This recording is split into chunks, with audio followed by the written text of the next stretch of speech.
Biafra, we have emerged triumphant from all our foes. Through the crucible unscathed, we passed victorious, our trumpets pealing the glorious song. Play it, sing it, all hail Biafra.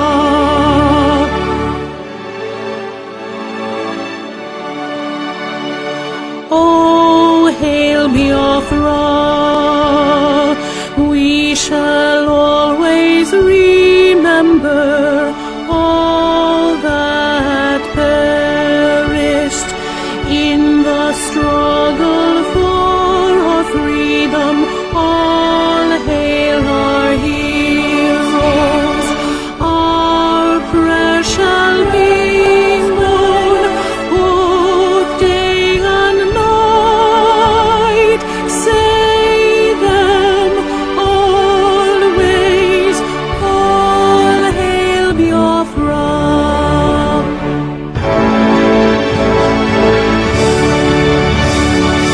All hail Biafra.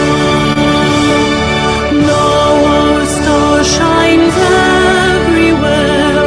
We crave humility. God guide and protect us all.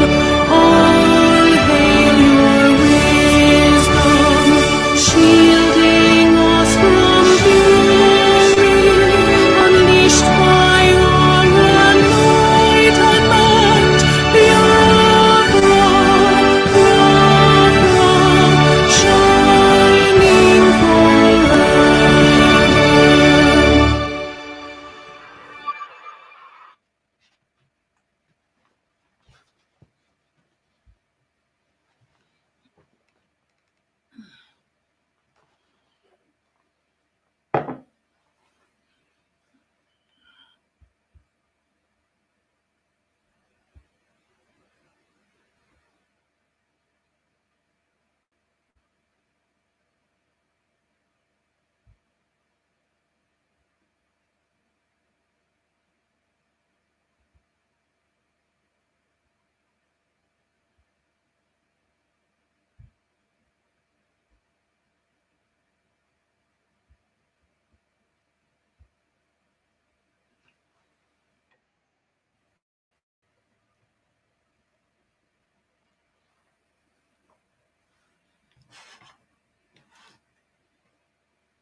Came through me, and in it we give every glory and adoration, every exaltation. We come before thee this evening to present your truth to the whole world, that mankind may testify in time to come that it wasn't man that did it, that they had no strength of their own, they had no army, they had no weapons.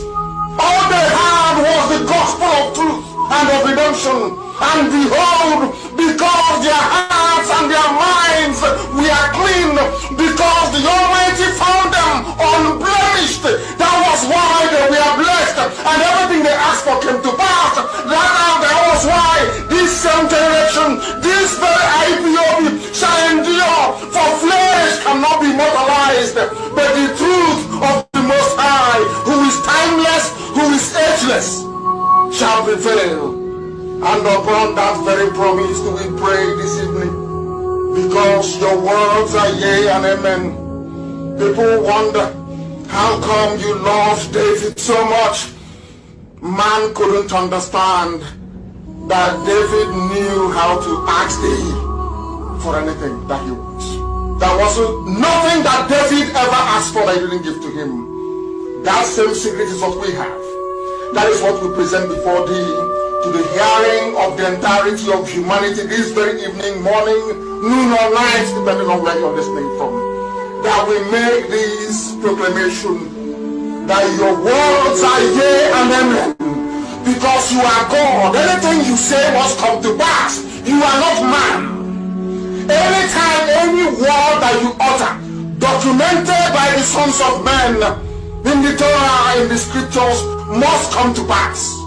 Because your spirit, you are not man, you are not mortal. Every word you utter must come to pass. And on that very premise do we anchor this very agitation. Because we go back to your scriptures, to your unadulterated, untampered with scriptures. In the book of Jeremiah we pray, chapter 16 verse 14. That is our prayer this very evening from where I am.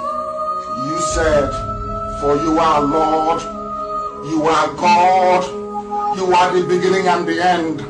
There is nothing you created which can be equated nor used as an adjective to describe thee. You are bigger than all that man can ever imagine that you are. Only you is the beginning of time itself. That is why the ancients call you the Ancient of Days, the Ancients of the Ancients. For that is who you are, the I am that I am. And these are your words because you're God. You said that a time is coming. According to the prophet Jeremiah, you said that a time is coming, and that time is now, this 2020. You said the time is coming when people will no longer swear by me as the living God who brought the house of Israel out of bondage in Egypt. These are your words because you're God. You said a time shall come when people will no longer swear that this God of Moses, that led the God of Moshe, that led the Israelites out of the bondage and suffering in Egypt. Instead, these are your words, O Heavenly Father, with every reverence, humility, and submission. You said, instead they will swear by me as the living God, because you are living, everlasting, eternal, who brought his people out of the northern lands, out of the bondage from the north, for we inhabit the south.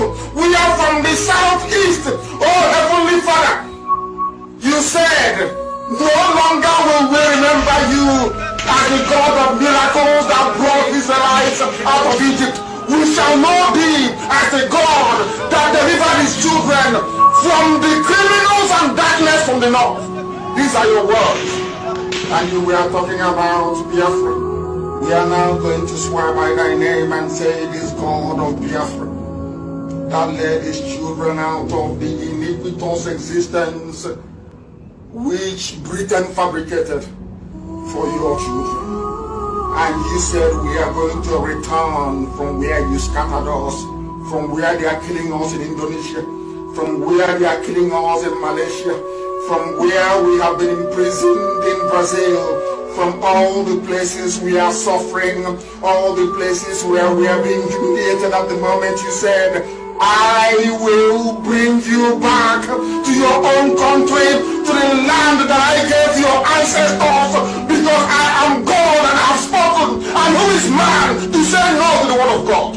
Or they cannot go. Upon this we anchor all that we do.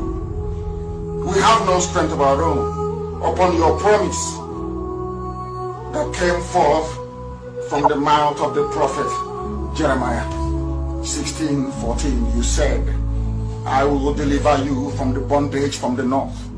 The world will no longer say, this God of Moshe that led the Israelites out of Egypt. They will say, the God of Biafra that delivered them from the forces of darkness from the north. You were very specific. You said from the north. And you are God, and may your name be blessed forever and ever. He said,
Hello, my wonderful people of Biafra, friends of Biafra, and lovers of freedom.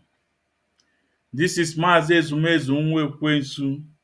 As I welcome you to this wonderful edition, please endeavor to welcome others is very important.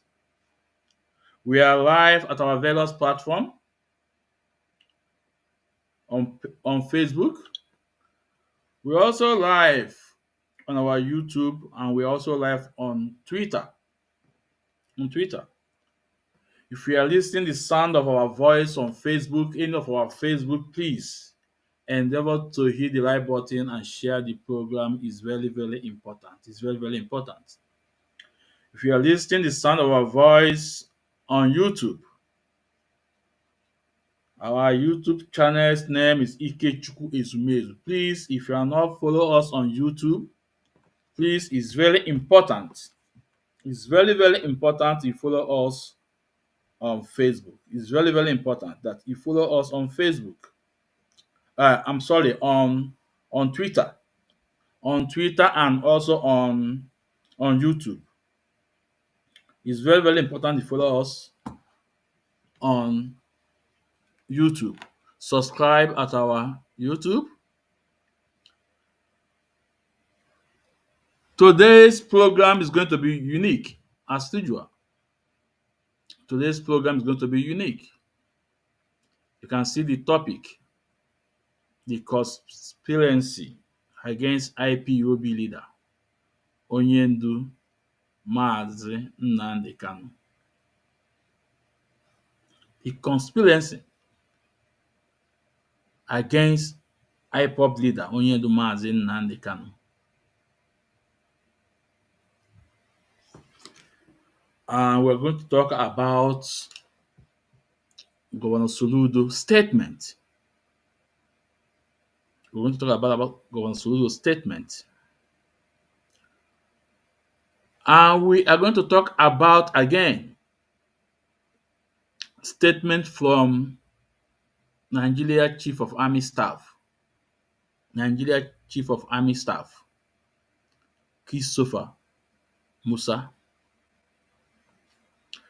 These are the three major things we are going to discuss today.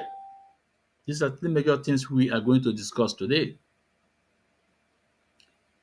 The high conspiracy against our leader Mazi Nnamdi Kanu. We're going to talk about it today. And after today's program, some of us will understand that it wasn't Nigeria government is holding our leader Mazi Nnamdi Kanu. No. However, after today's program, some of us will understand that it wasn't Nigeria government that is holding our leader Mazi Nnamdi Kanu.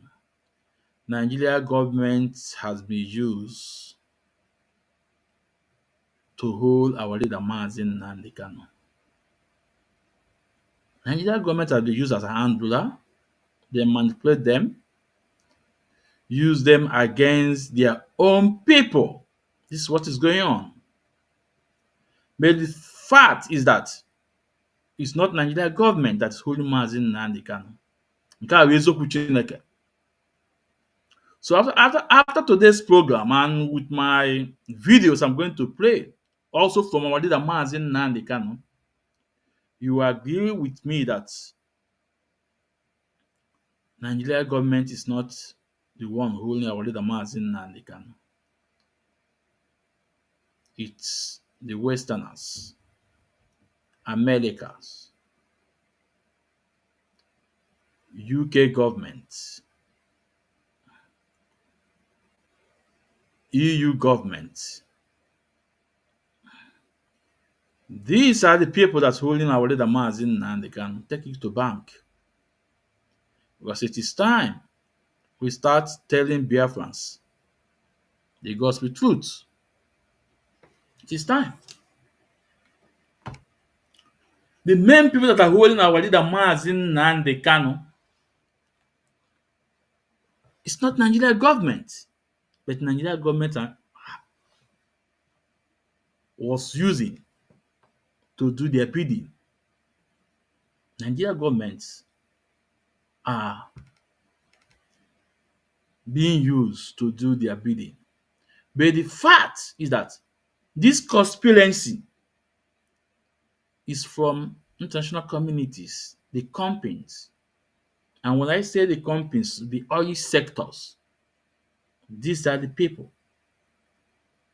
These are the people that's holding our leader Mazi Nnamdi because of their game of interest. I did a program sometimes ago telling you guys how Britain government, then in I think that was in 18th century, how they protect their their merchants, their company. Then they have Niger Royal Company. Nigeria was exporting palm oil. Palm oil was a lucrative business then. Palm oil you see today was a very big business then. And British government sacrificed 60 of their citizens. 60 of the citizens. British government say no. Instead of we to give you that chance, to give you that way for you to export your oil, to export your palm oil to the world, we rather sacrifice the 60s of our citizens that are in your captive. And this thing took place in the modern days Bayelsa State, and even the burial of those white people, they are still there today. Up to today, they are still there up to today. So if a government can go far like that, telling you you can do whatever you want to do with our citizen, but we must not let you go. We must maintain our merchant. We must maintain our business, our game of interest. That was after the buying of what is this man? King Jaja of Opobo. Because he was when British arrested him, when British government arrested him, when they released him, on the way back, they got him poison. And the king from that area rose up, said, no, it is time for we to break this bondage. And they went on war and captured 60 of British citizens and asking British government to leave that embargo on palm oil. They took away history from school. Most of us don't know this. And British government said to him, you can go to hell and do whatever you want to do with them. And the man go ahead and slaughter them all. And after then, British government come. Before the invasion of Benin Empire, there was an invasion in coastal area, present day Bayelsa Day. So the reason why I elaborate this issue is to tell you, if Britain can sacrifice 60 of their citizens, do you think it's going to be easy? It's all what they did, all what they are doing is game of interest. So for the people that think, but for the people that have the mindset that it was Nigeria government that are holding our leader Mazi Nnamdi, you are not right. The people that are holding our leader Mazi Nnamdi is British government and American government and EU, their governments, because of the game of interest, the oil. This is the fact. We can remember when how Trump told us that his friends is making hell of money in Africa, particularly in Nigeria. And where are they making that money from? From coastal area in oil sector. In Nigeria today, there is no powerful nation on this planet Earth does not have oil company in Nigeria. Just mention one country for me. Mention one single country for me. In Nigeria of today, there's no any powerful nation on this planet Earth don't does not have oil company in Nigeria. And because of the stealing, because of the way and manner they are exporting Nigeria, they don't want anything to tamper their resources. They must protect it. It doesn't matter. They care about the land. They don't care about the people. They care about the land. They don't care about the people. Believe me, the conspiracy of Holy Mazi Nankan up to today is from oil sector in Nigeria. These are the people. Holy Mazi Nankan through their various countries. Remember when Tompolo exposed the oil theft in south coastal area of Biafra. Remember, more than 80 something countries are involved of stealing the oil in our land. More than 80 something countries are involved. More than 80 something countries, I'm telling you, are involved of the oil theft in coastal area of Biafra. That tells you all you need to know. That is all you need to know. So the fact is that the conspiracy against our leader Mazi Nnamdi Kanu is from these oil companies. Remember what happened to King Salowiwa? For those of you who don't know, if you will, will ask you who executed Salowiwa, you say it's Abacha. Yes, you are right. It's under Abacha regime. But who facilitated that idea that King Salowiwa shall not live to see the next day? It was Share Company. Go and make research. It was Share Company. Share. It was Share Company. Do you know that even Nigeria government don't know the liters of crude oil taken away from the land? Nigeria government don't know about it. Nigeria government don't know. It was any number they give to them, they will take. Conspiracy. Because these countries are feeding fat on our soil. These countries are feeding fat on the people of Biafra. They don't care about the people, they care about the land. The conspiracy of detaining our leader Mazi Nnamdi Kanu is from the oil sector in Nigeria. Take it or you leave it. And I'm happy that Mazi Nnamdi Kanu have said something related to what I'm telling you guys today. I'm just here to remind you, like I told you guys, that I am not a broadcaster. There's nothing I will say today that Onyendu Mazi Nnamdi Kanu have not preached to us. There's nothing.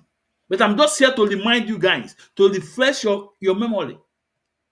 And that will come to me.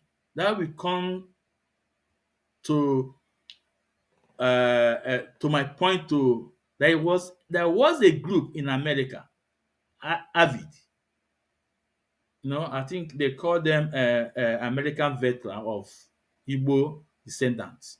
These people, I respect them. They are powerful. We saw the way they are fighting for the release of our leader.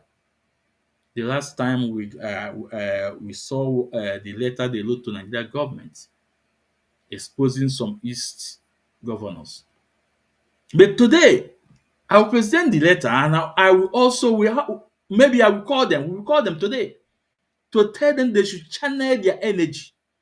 In as much, yes, Nigeria has been used, these governors have been used, but the main principles, the main people that are holding our leader Mazi Nnamdi Kanu is these international communities, UK government, American government, and EU. You will ask me how. Because they have all those companies, oil sector operating in our land. And these are the people that their various countries are protecting their interest in Nigeria.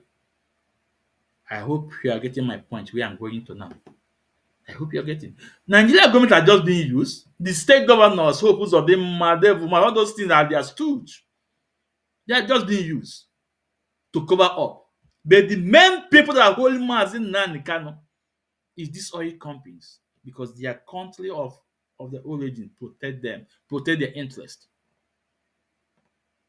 I will take you to a program of our leader Mazi Nnamdi Kanu so that you guys will understand better what I'm saying. Now I want you guys to listen to this program from our leader Mazi Nnamdi Kanu. It's very important. For those on Twitter, I'm sorry I cannot no. Very soon we'll get our new laptop. We can configure everything in one laptop because this laptop is too much of loads for him. So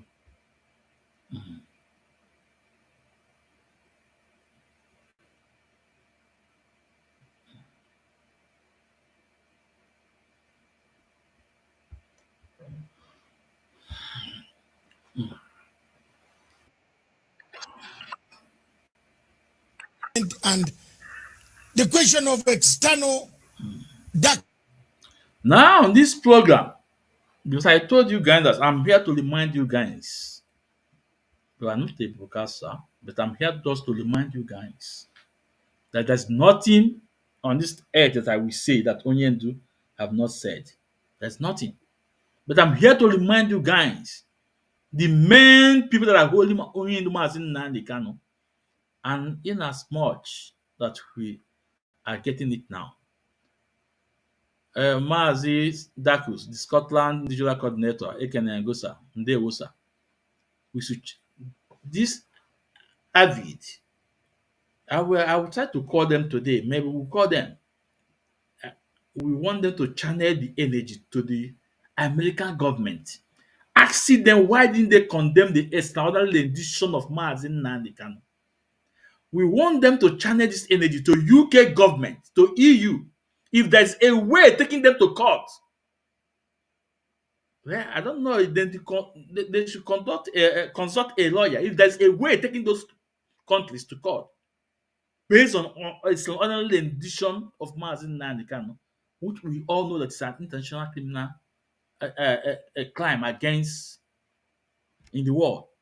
If there is a way, let them for me. I would say they should just okay. What they are doing, what they are talking or exposing the Southeast governors and the Nigerian government is okay. But the main people that are holding Mazi and Kanu in these countries because they are representing the company, the oil company in Nigeria.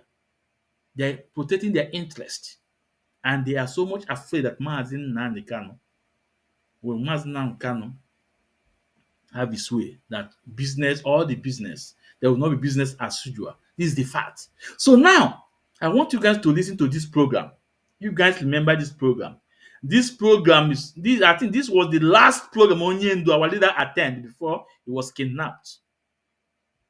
There's a lot of things, a lot of things Onyendu, our leader, said here. I want to remind you guys, I want to take you back. It's very important. And for Porchliner, Africa, please permit me to use your video to educate or to remind our people the great work you guys done through the host, Matanga. So permit me. So let's go. It's very important. I want you guys to listen. Forces. You have just mentioned people who are running the show, the oil companies. For example, they are watching. They have. You guys I want you guys to listen. Matanga said, Onyendu have just mentioned the people who are running the show, the oil companies. That Mazi Nnamdi have just mentioned the people that are running the show, the oil companies. Let me take it back.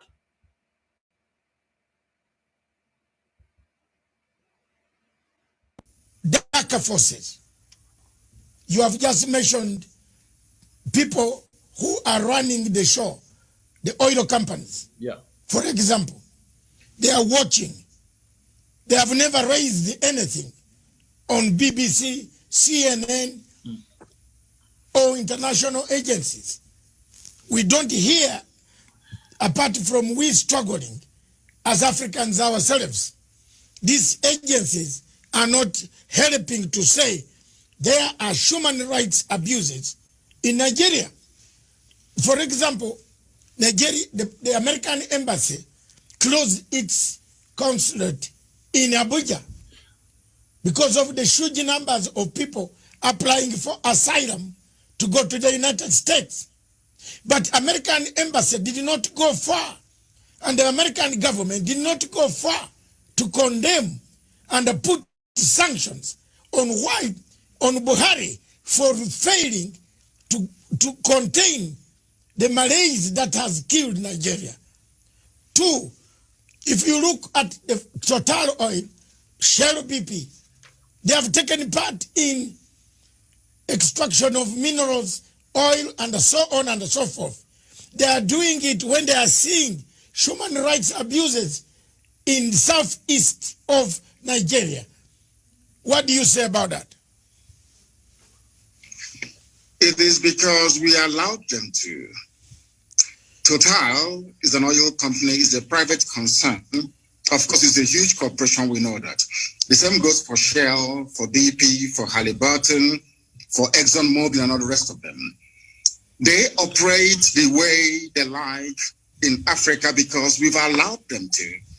I was in Texas a few months ago. Most of these oil companies are there. But the type of environmental degradation and damage that we're witnessing in Biafra land do not obtain in Texas because there they have laws governing their operation, how they exploit, how they, extract and distribute this very vital natural resource. But because Nigeria, I think it's a cliche that Nigeria is corrupt. What people don't understand is the depth of the damaging effect of corruption that you have. And I'll give a very simple example.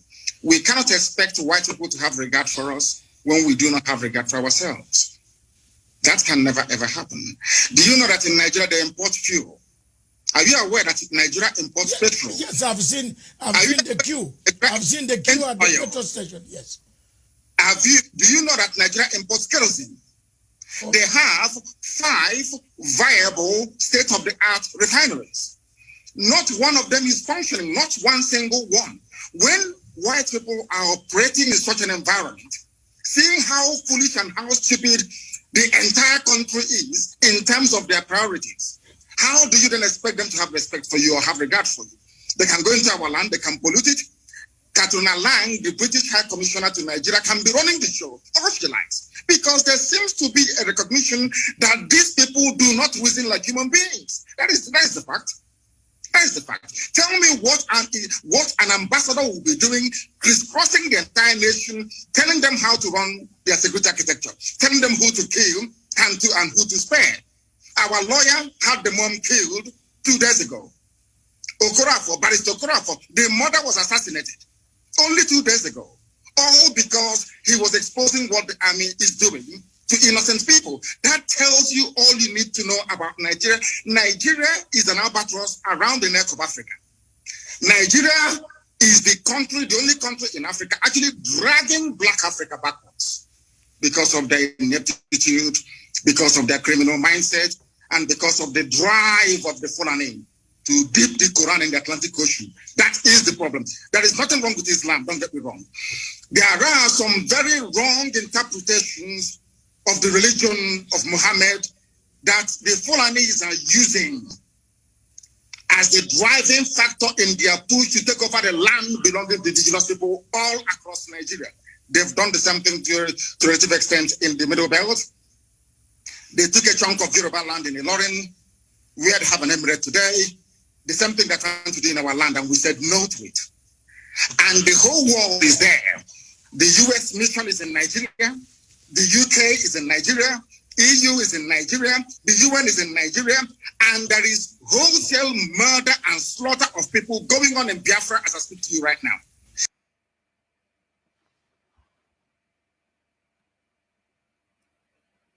Unaangalia? This very minute.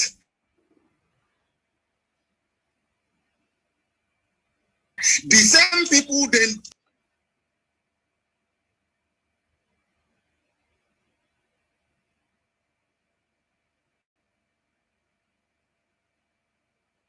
claim they know where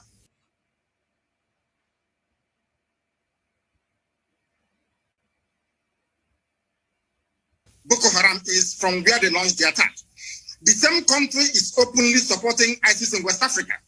Go to the newspaper pages yesterday, you will see it there. Nigeria government actually supporting ISIS to take over the terror franchise from Boko Haram. They're not hiding it anymore. There's a terrorist who is there as a minister. Now tell me which country in the world will allow a terror sympathizer to be a minister of state only in Nigeria. How can such a country be allowed to exist?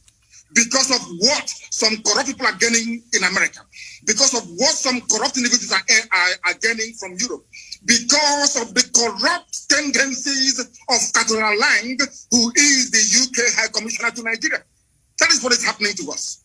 And because we have no reason up to challenge this very orthodoxy of repression and oppression, that is why that woman keeps gallivanting all over the place, deciding who should live and who should be killed. It is not the fault of Total, not the fault of Shell, not the fault of Mobile. We allowed them, we created the environment to allow them to be so corrupt that now they're controlling our lives. And that is what Biafra will be done. And I did not say that Biafra will stop the business of Total. I never said I will not do business with Shell. No, not at all. But it has to be business between two human beings, not a set of human beings and one set of animals. Thank you very much. Those Africans on the continent and the question of external. Yeah, fans. We want to move on this thing Onyendu now. Go to Punchline Africa. The full video is there. Go on YouTube and check it. It's there. So when you see that trying to tell us Nigeria government, Bola Ahmed Tinubu, Hope Uzodinma, yes, all those people, they are playing their own game. But the main people are these oil companies that their various country is protecting their interest to continue stealing from our land, to continue exporting us. These are the main people. Because actually Igbo so easy. Actually Igbo so easily. Ebe ka ị aga, ị gaa n'isi ya, ị gaa n'isi agwọ. Actually Igbo so easily. Ị gaa n'isi agwọ. Hope Uzodinma, Nigeria government, yes, we know. They are playing their own game. But the main culprits, the main people that are using them is the British government, American government, EU government. Because they are protecting the country, the companies, the oil company they have in our land because of their game of interest. So it will be so nice if Avid, I respect them, let them channel their energy to these main people, because as Onyendu said that we allow them to use us. We allow them to use us. Our people allowed these people to use us. And guess what? All of them cannot do without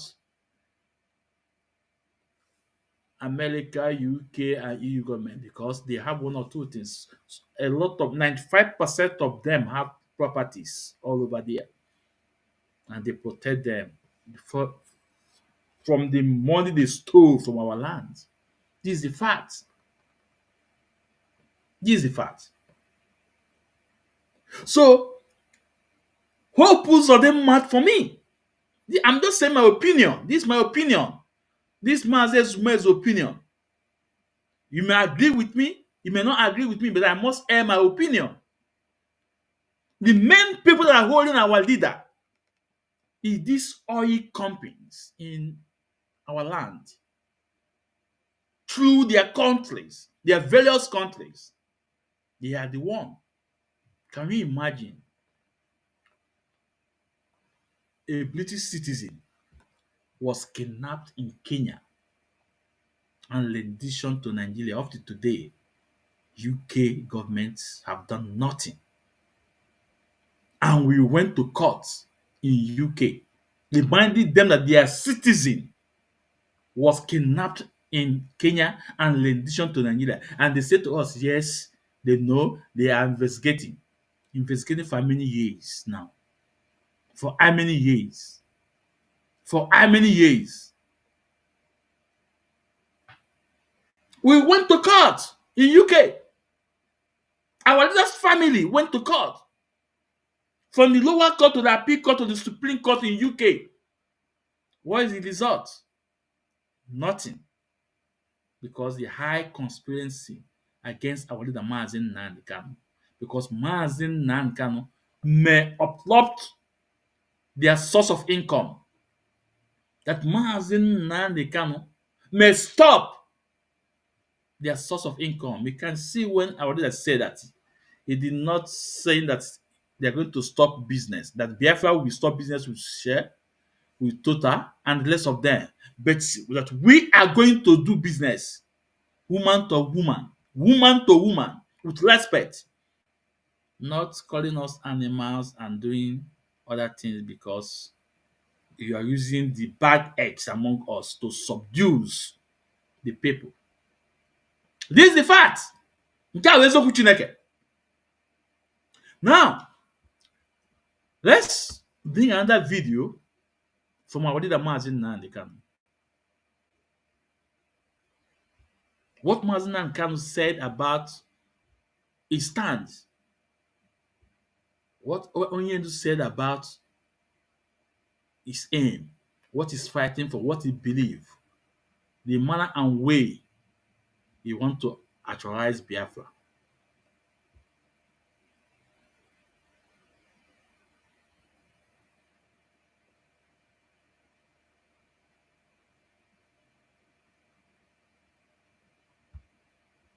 Let's listen.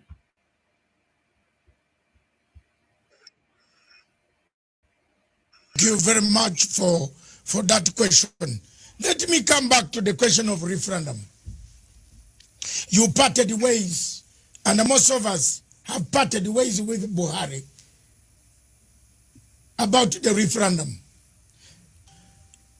The people of Biafra have said, and the entire Nigeria, not only Biafra, most people that I meet or whom I've met, including Obasanjo, several times I've confronted Obasanjo. By the way, me and Obasanjo, we can't sit on the table for 2 minutes without exchanging tables because I can't manage. I have asked, and Obasanjo asked, why don't you give a referendum? The marriage is broken. The marriage is gone. The marriage is not worth it. Do you think the referendum issue now can help to stabilize Nigeria? And if so, when and how can African Union, the Commonwealth, the European Union, and the UN can help to make sure that this referendum is put in place? The only way to go is a referendum, because I am a Democrat at heart. I believe that the democratic will of the people must be expressed at all times, and that is the basic governing principle of any viable society. I am an advocate of referendum, and the sooner they conduct it, the better. It's been muted in the past through their so-called rejigging of their constitution, through their so-called sovereign national conference, which has been coming on and off from time to time. Any new arrangement that seeks to keep Nigeria together as one must be subject to the will of the people. So either way, a referendum is going to come anyway. It may be delayed, but it is ultimately going to come. Now, one thing you must understand is this. There are very corrupt countries around the world. Maybe on the surface of it, they are not corrupt. But they have very corrupt operators that will prefer Nigeria to remain in the very hopeless state that it is in at the moment. Nigeria is in a very hopeless state. A lot of people are making money by virtue of the corrupt nature of Nigeria. Do you know that Shell BP can sell 1 million barrels of crude oil in a day and only report that they only sold 100? Do you know there is no meter? Where the crude oil is being loaded onto the tankers at the terminal in Biafra land where I come from, there is no meter. You can take as much as you like and declare whatever you like. These interests want to keep Nigeria warm. Every ambassador to Nigeria gets a welcome handshake of $1 million. Once you're posted to Nigeria from a well-to-do country, so to speak, the ambassador is bribed immediately there and then. That is how you start your work. You will not believe what I'm about to tell you. Do you know that the U.S. ambassador to Nigeria organized, or should I say, convinced the Biden administration to allow the U.S. military to come for an exercise in the Gulf of Guinea in order to checkmate Biafra and Ambazonia, freedom fighters? The same people did not go to the north, where they have Boko Haram, where they have ISIS, where they have Ansaru, where they have Fulani headsmen terrorists. People tormenting, killing, raping, kidnapping, and pillaging on a every blessed day they do this. Do you know that it is not the recommendation of the U.S. ambassador to Nigeria that U.S. must commit their troops to the north? But they are in the Gulf of Guinea, exercising, saying that we're there to fight crime both on land and on sea. But there is no crime going on. The places where the crimes are going on are all in the Sharia north. And I want to bring you back to this idea of referendum once again. Do you know that the Northerners, the Fulani people, they agitated for Sharia in the 12 northern Fulani-controlled states of Nigeria, excluding Middle Belt? Do you know that your good friend, as you are saying, Obasanjo, get it to them? It's not my no good referendum. They're your good friend because I hate him more than you do. Okay. The man is a joke. Let me tell you this.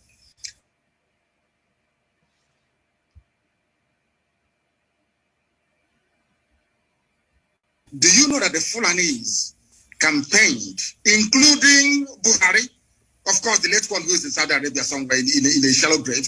Do you know that these people campaigned for Sharia to be introduced in Fulani-controlled northern states? I think about 12 or 13 states. There was no hoo-ha. Nobody opposed them. In other words, the Fulanis themselves have divided Nigeria into two by virtue of their insistence on having Sharia. That is why today the Chief Justice of Nigeria is a Sharia lawyer, not a secular lawyer, not a secular judge, a Sharia court judge elevated to the position of the Chief Justice of a secular federation. Now you tell me. Your Excellency, Nnamdi Kanu, is this the man, the Chief Justice, who said his papers were eaten by termites? That's correct, yes. It's him. Oh my God. That's the type of yes, continue. It's him. He is a Sharia court. He's an alkali in a Sharia court. But today, he is the Chief Justice of a secular state practicing common law. How do you expect us to accept such nonsense? Who in their right mind will live under such condition? Who in their right mind will? That is what we want Africans to understand. It's not that we hate anybody. We are Pan-Africanists. I want one Africa. I want one united Africa. But an Africa found on the basis of justice, fairness, equity, and progress. Not one found on retrogression, on backwardness, on corruption, on stealing, and on looting. That tells you all you need to know about Nigeria. Can you tell me why they're deploying troops to Biafra at the moment? Killing people every blessed day. The same people drafting or asking their troops to be deployed to Biafra land, they know where Boko Haram are. They know where to find ISIS in the north. But they will not go and confront them. It's only to come to the east to kill people because we are peaceful. Such injustice we are no longer prepared to tolerate. And that is why, referendum or no referendum, we are going. We are going. It's as simple as that. Thank you very much, Your Excellency Nnamdi Kanu. Let me... Unanulia? This is the fact. Ezoku Chineke. This is the fact. Eziokwu Chineke. Our leader know what he's doing. And our leader know what he's doing.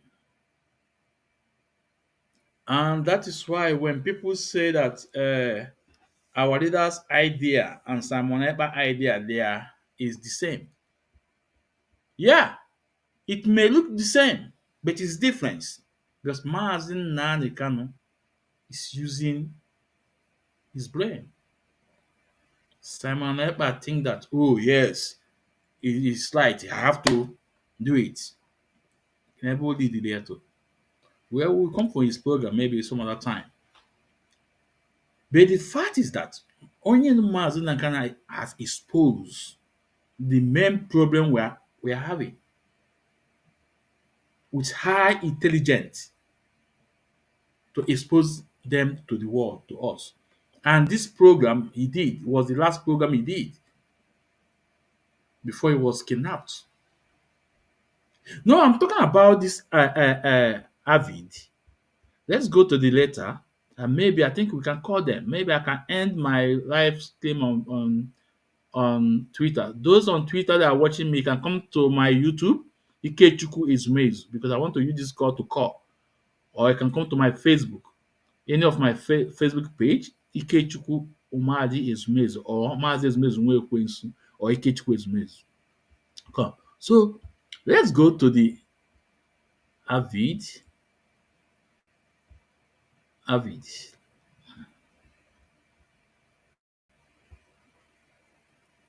Yeah, these are the letter, the loads.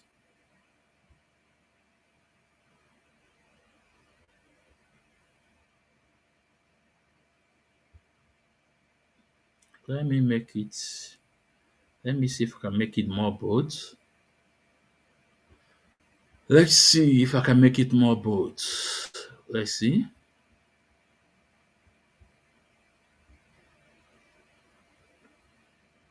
Yeah. Then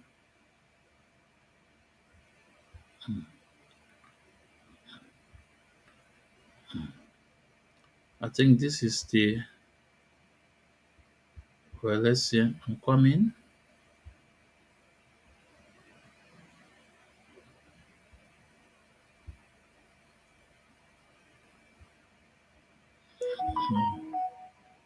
Yeah. So this much we can go. Okay, let's see.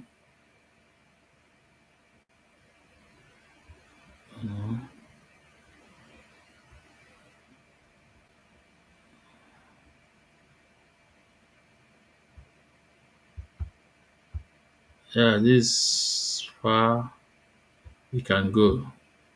So this is the Avid American veteran, Igbo descendants. In America, this group are wonderful. They are fighting for our leaders' release. You know, but we want them. We wonder it will be so good if they should, you know, channel this energy to UK government and American government. And this letter we posted it. You can also go to Counter Kanu Facebook. Is there. Their phone number is there too also. No? Let's see. Let's see. Let's see.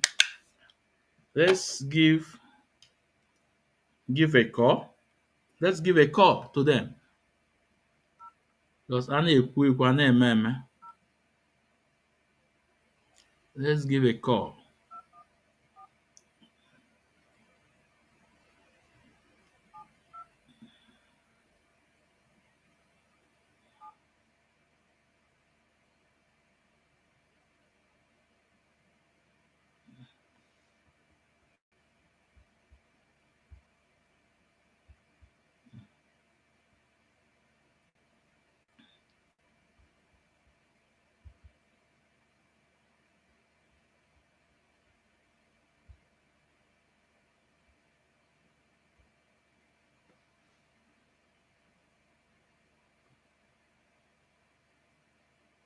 Seven, seven, seven,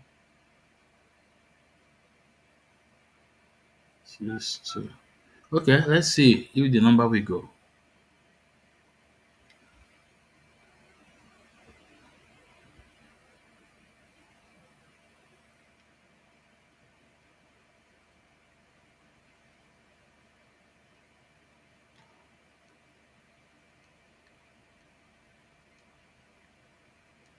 Ditt samtal kan för närvarande inte kopplas fram. Försök igen senare. Your call can currently not be connected. Please call again later.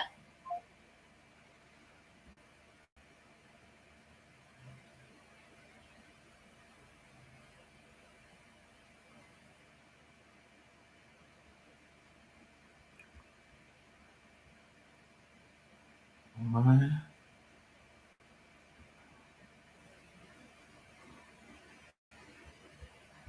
Wait. Because, like I said, it will be nice if you can get them on telephone. So let's try once more.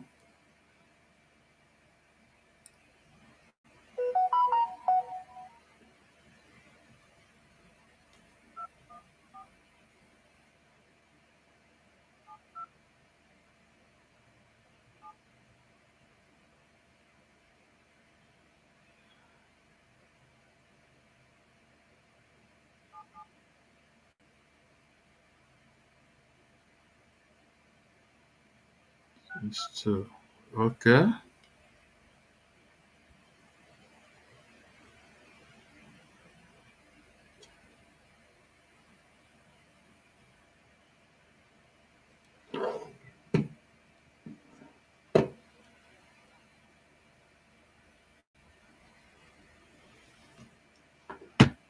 Ditt samtal kan för närvarande inte kopplas fram. Försök igen senare. Your call can currently not be connected. Please call again later. Okay, let's try another number. Let's try another number we saw there. Because it will be nice if you can have them on telephone to encourage them and tell them that Biafras are happy what they are doing. But look at the area they show channeled more energy to. It will be nice.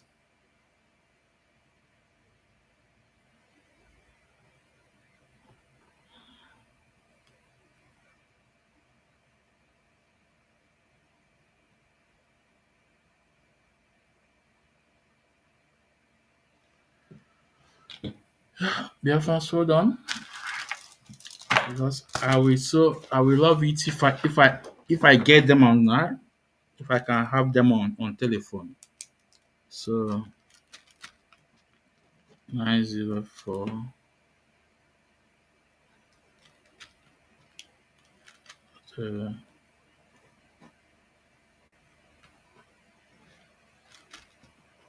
5. Okay, let's try this number and see if we can have them. Let's try this number.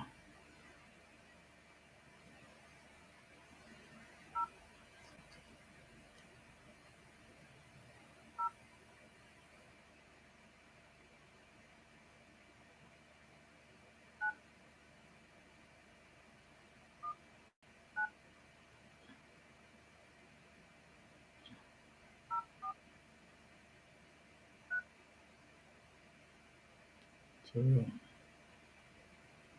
four.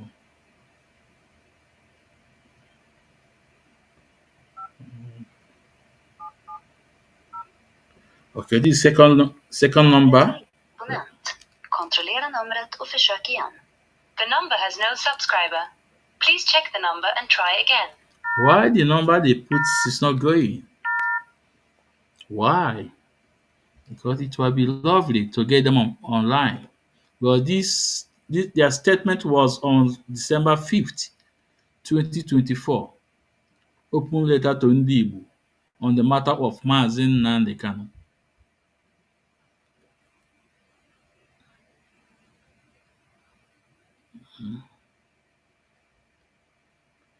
Let's try once more. If we didn't get them, then we can continue our program.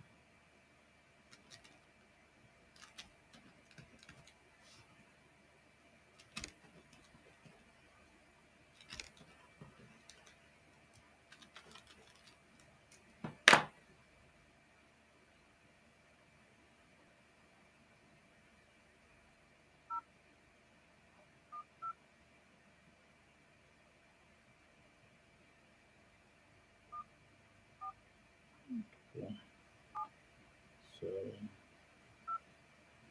2 7 7 6 2. Okay, okay, okay. This one is going now. Hello, hello. Yeah, hello. Yeah, good evening from here, sir. I'm making sir. Yeah, good evening. Get it? All the normal, sir. All the massa. No, all the massa. Yeah, so, sir, I'm normal na the American veteran na-ekwu. Yes, yes. Okay, okay, sir. Onye gị na ya na-ekwu ọ gị na Maazị Ezumezu nwa ekwensu. Sir, because I have to tell you, I'm online. You know, Okay. I'm online now, and the world are listening to you. So I must inform you. Huh? Okay, hold on, hold on. Uh, You uh, said you're online. yes. Hold on, I'm driving. But go ahead.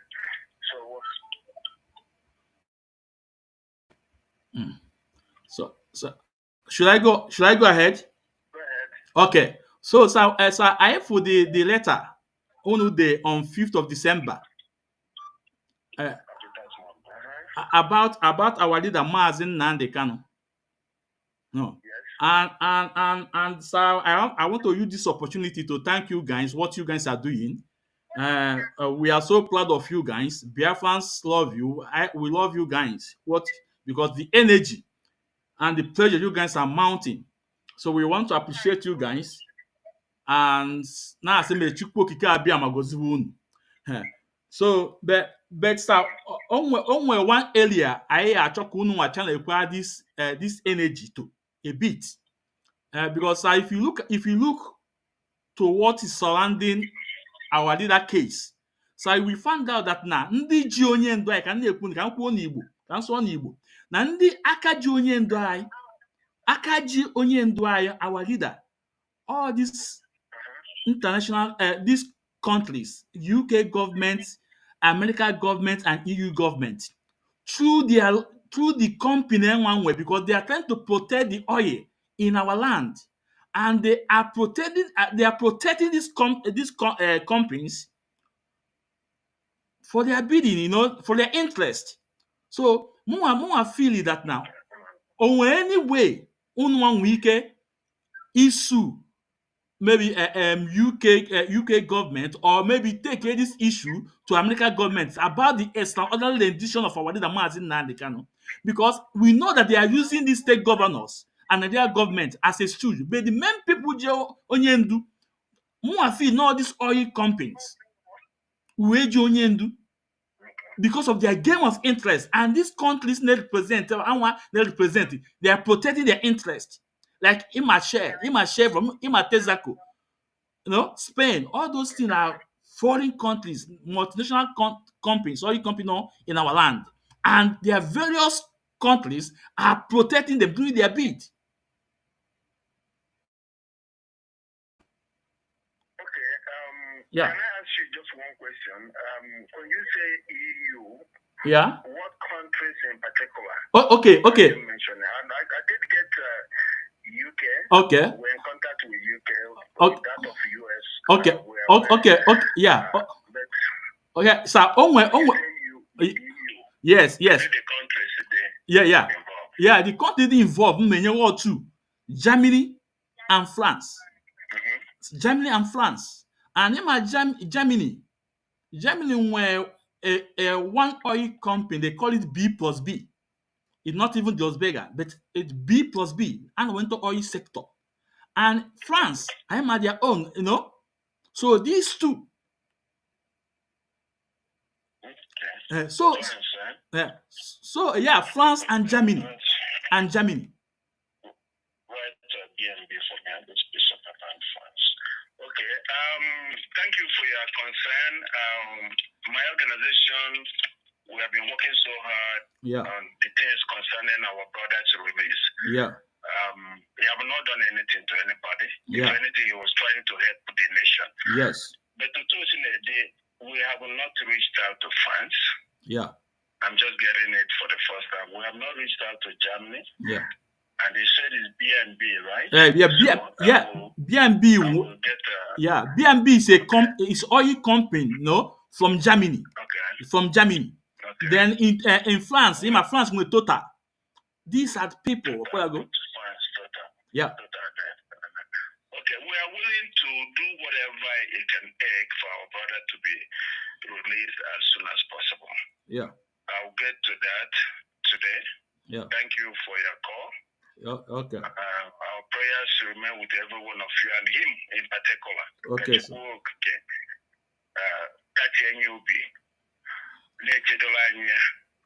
Okay. Victory will be ours. He said. No doubt about that. Chineke will do it for us. He said. Yeah. You can go on WhatsApp, the same number. You can text me your details. Okay, sir. So that we can keep in touch. Okay, sir. So, what your name, sir? Dr. Silvetonya. Okay, sir. Sir, thank you so much. Okay, thank you very much, sir. Thank you, sir. Okay, sir. Thank you, sir. Okay, sir. Yeah. Bye. So, Biafrans, ọ na-anụ gị ka isi wee gaa wee ma that na ihe anyị na-ekwu ebe a ọ bụla asị. What we are saying here is the fact. Ọ na-afụ ka isi wee gaa wee nụ from our brother anyị nọ anyị kpọ from America, Sylvester. Ọ na-anụ iwe okwu.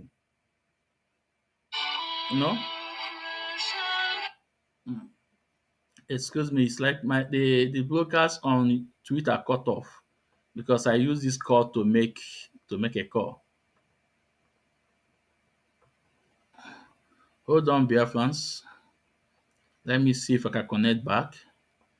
But if I cannot connect back, maybe we leave it. Okay, I don't think I can connect back because it's cut off.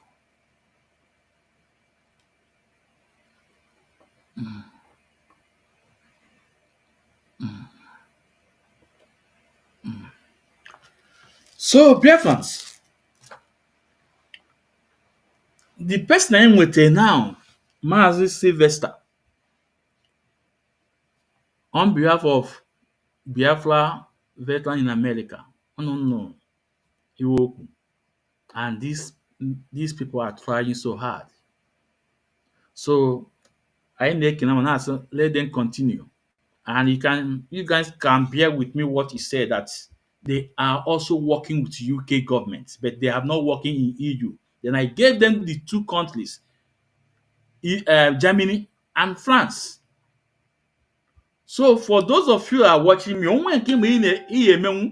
do it. Do it. Because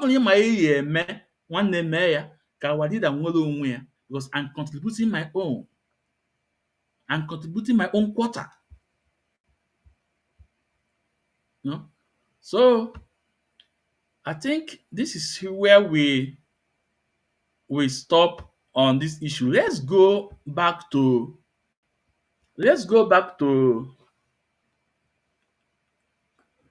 one of the video from our leader on that program of Matanga, African Punchline.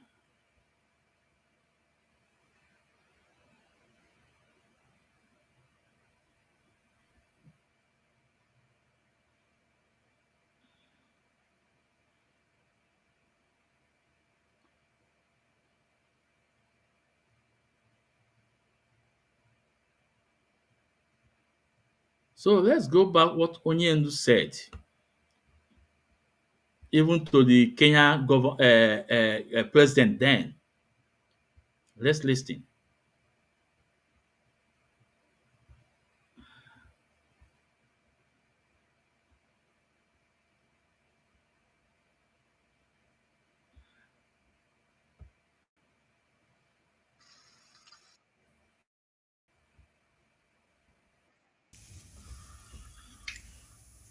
President Uhuru Kenyatta is the chairperson of Africa or Kenya He's the chairperson of African Union Peace Security Council.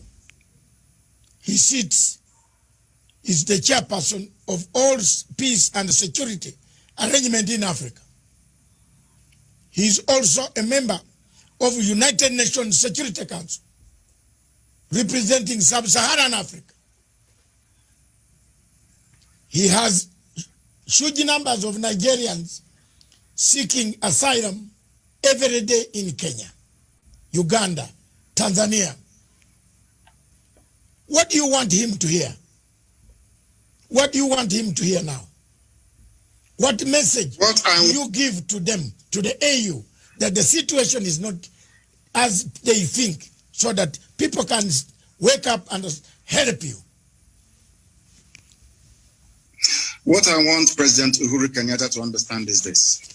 Contrary to all the fallacious lies and misinformation coming from Nigeria, we are not against African unity. We want Africa to prosper. And what is happening from what you've said, what they're experiencing now in Kenya and in other East African countries in terms of the huge numbers of people seeking refugee status and asylum is indicative of the decay and the death that Nigeria is going through at the moment. And unless they step in now to do the right thing, believe you me, they will get millions upon millions of people asking for asylum in their countries in no distant future. Let it not be said that the disintegration of Nigeria will somehow bring an end to Africa's cohesion and unity. It is a lie. It's a lie. It will strengthen it. Nigeria is the country dragging Africa backwards, being purportedly the most populous nation, black nation in the world, with vast reserves of oil and gas in my land in Biafra. A lot has been expected of Nigeria over the years, but each time they have failed. If you go to a place like Rwanda that I'm sure you have been to, if you go to Kigali and see what Paul Kagame has been able to do with meager resources that they have, I am sure the same transformation is taking place all across Ethiopia, taking place all across Kenya. You can see viability of economic life and prospect. None of that exists in Nigeria. They only sell crude oil and they import everything, including refined petrol as well. What I want African leaders to understand today is this, that Nigeria is the problem of Africa. If you terminate Nigeria, it's like a cancer growing somewhere on the body of Africa. Once you get rid of Nigeria, believe you me, Africa will spring to life. Let them not be deceived. Don't allow yourselves to be deceived to think that we need this huge country with huge population and vast natural resources to be relevant in the world, on the world stage. That is a lie. Because the size of Nigeria, the way it is today, was predetermined by our colonial masters. Britain said, we want to use Nigeria to influence every other country in Africa. That was their game plan. Britain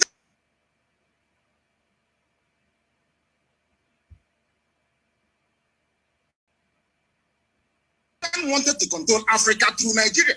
It's there in the official documents. And I'm saying to Africans today, don't allow that to happen. As you say, the level of Fulani mediocrity in Nigeria has made it almost impossible. The best way for us to go is for Africans to understand that Nigeria is a tumor, a cancerous tumor, very dangerous one. Cut it out and Africa will be free. Okay. Thank you very much. I just want you to take a Let's say something a bit on this comment to our leader made. Let's say something a bit on that.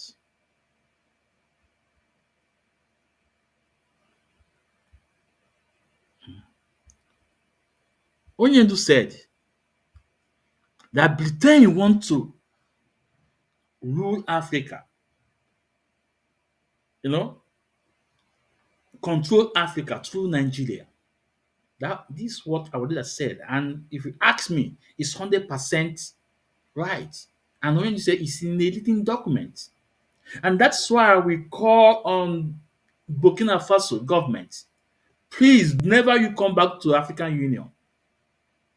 Group yourself with Niger, with Mali. You guys should team together,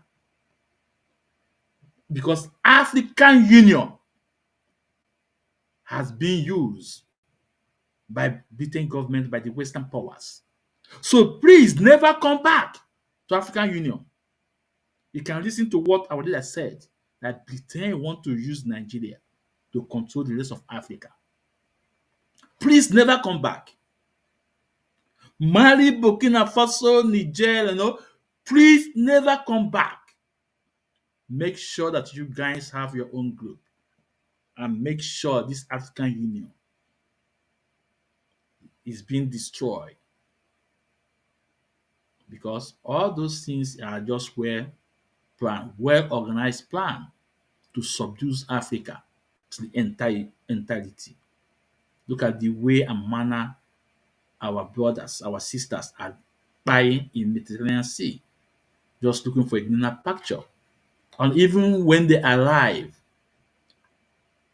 in those places, guess what? The kind of job we are doing, their citizen cannot do it. They subdue us. They use one policy or the other to make you to do that job that their citizen cannot do. There's no hope. There's no place like home. There's no place like home. Africa is blessed. Africa is blessed. We need to build our home. The same way America built America. The same way UK built UK. The same way EU built EU. The same way Canada built Canada. The same way Australia built Australia. We need to build our own. Like what our leader said, he wants is in favor of Africanism. Pan-Africa is in favor of them, but we must flee ourselves.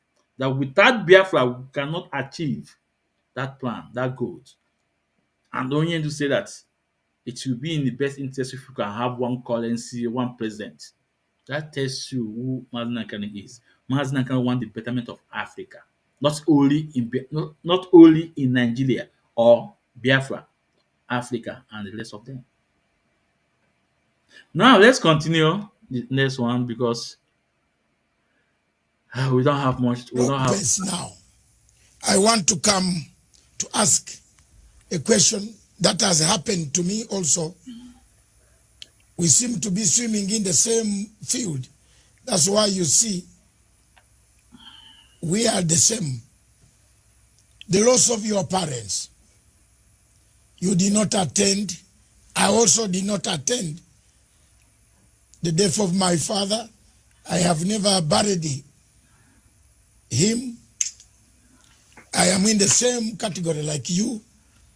I want us to go slow and say, you were not allowed to attend to bury your parents. How did you handle this?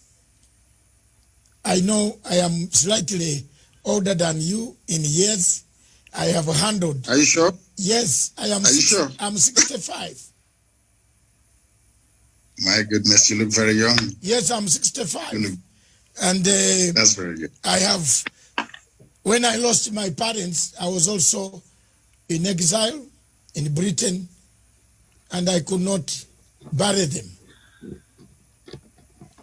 How did you yourself handle this matter, and how do you encourage others? There are millions of refugees on the African continent, in South Sudan.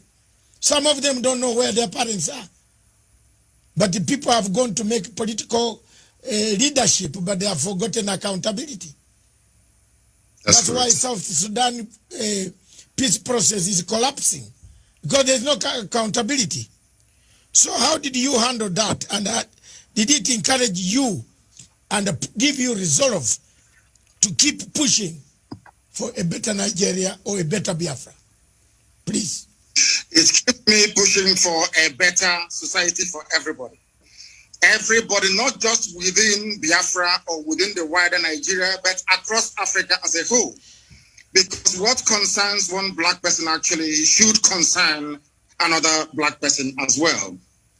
I put my parents' murder by the Nigerian state into context. The only thing that matters to me is the freedom for Biafra, of which I am prepared to pay whatever price that God requires of me to pay in order to ensure that Biafrans are set free. That was how I managed to, should I say, compartmentalize that very grief at that moment in time. And I might also add that my mother-in-law is dead as a result of the same thing. 2 days ago, one of our lead attorneys, they actually threw a hand grenade into the mother's car and killed her and burnt her body only 2 days ago. I see these things as necessary sacrifice that we must go through in order to restore Biafra, that is essentially the kingdom of God upon the face of this very earth. For that, we are prepared to pay whatever price that we are called upon to pay to ensure that the people of Biafra and every other ethnic group being oppressed in Nigeria and wider Africa is set free. That's my mindset. And that was how I dealt with it. As horrible as it was that I couldn't attend as the first child and as the first son, my father's burial, my mother's burial, but I see them as being very essential sacrifices that one has to make in order to ensure that these people are set free. Thank you very much. So, I want to know from our leader what you just said. That's why I told you guys there's nothing on this earth that anyone will preach that Onyendu have not said it. There's nothing I will say that our leader Mazi have not said. Said. Did I preach? And listen, before we go to Soludo, there's one thing I want to say. You see, these Westerners, these bad elements in Westerners' government, there's only one thing they are afraid of.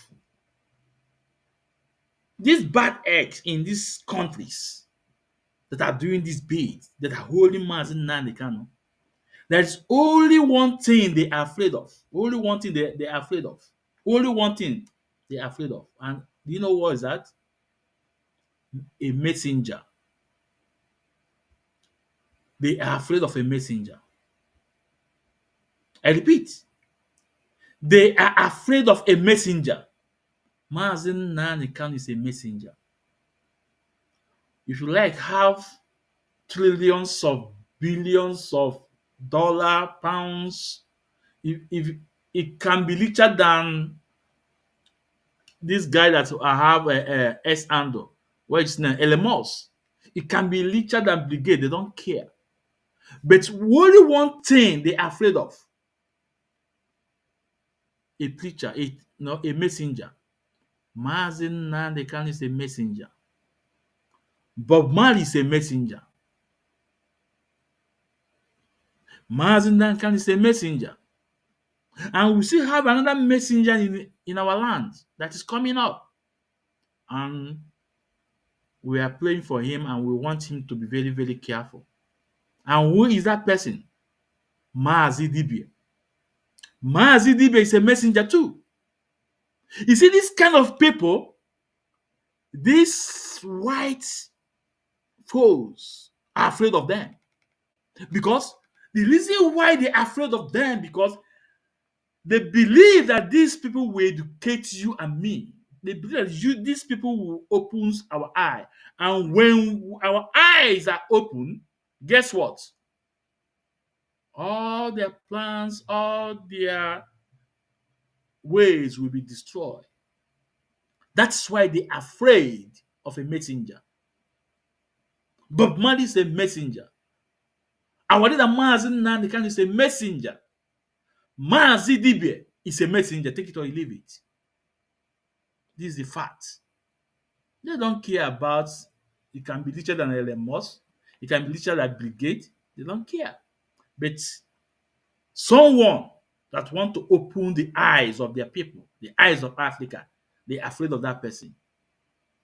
And that's why I said this conspiracy of our leader Mazi Nnamdi Kanu must stop. Ndị bụ ndị egede, mmụọ anyị Igbo will help us because it's not only the physical, it's also spiritual. We that are alive, we will do our own as a woman, and those that in the other world will also do their own bit. They won't move Biafra. Now let's go to Soludo. Let's go to the case of Soludo. It's very important we go to the case of Soludo. First, like I said, you must follow the Wise Council on S handle. Also follow Mazi Kanu on his S handle on Facebook too. Now let's go to Mazi Kanu Facebook. We need to go to his Facebook. What he posted and also on his tweets about Soludo.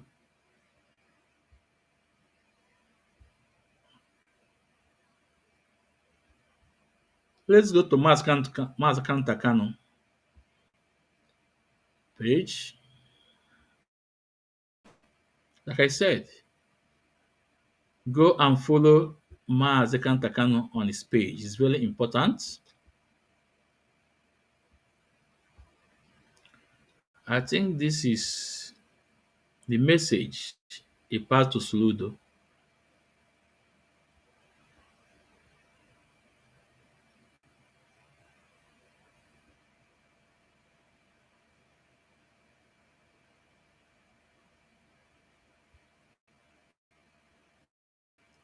If you go to his page, if you go to his page, that was when you will see that was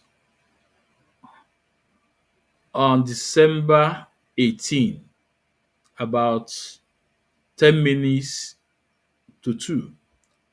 He sent this message on his Facebook and also this message on his Twitter. So I think we have to read it. Kaigoya is really important.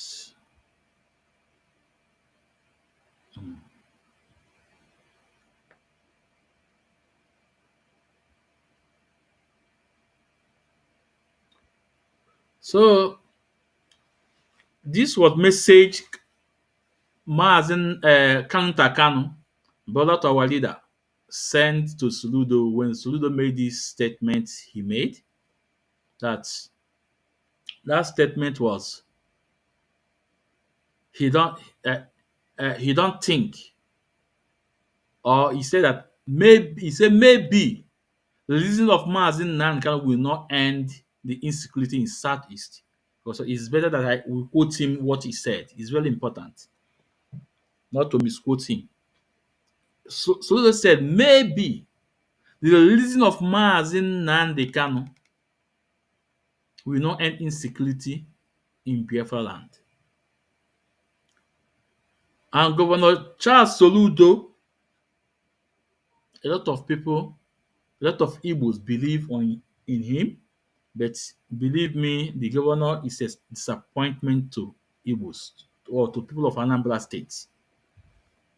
This is a man, before he became the governor, there was high hope on him. There was very high hope on him. A man of integrity, the way and manner he transformed the CBN. People hope on him.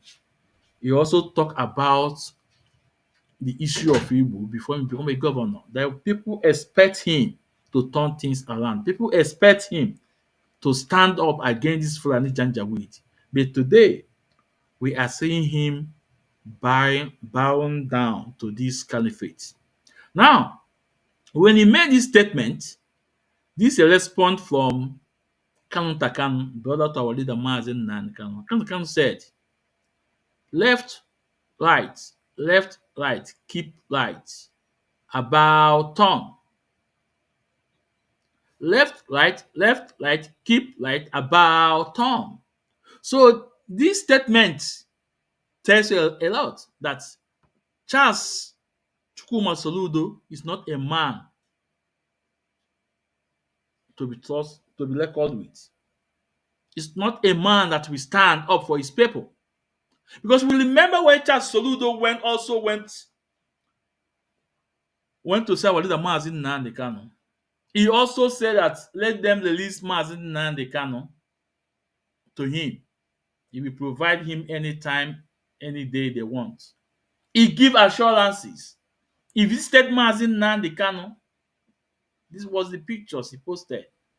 But today, why did Charles Chukwuma Soludo made that statement? There is something in there is something behind it. Why did Chukwuma Charles Soludo made that statement? O nwere ebe mee gịnị? Iwe ọ na-afụ, anyị anaghị afụ. A na-atọ ọnụ ya. That's why I told you that these Westerners, these people that control oil sector, these people are so powerful. They are so powerful. Now, Maskan Lee say, Dear Governor Soludo, I would like to thank you for clarifying what most people have been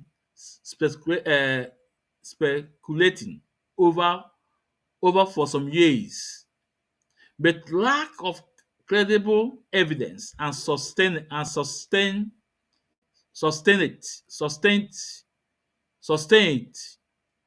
that you and your fellow Igbo politicians, especially Southeast governors, are the one behind the continued incarceration of Mazi Nnamdi Kanu due to your pretty heavy and jealous of the love Biafran have for him. And what IPOB has come to represent in the ongoing resistance against the president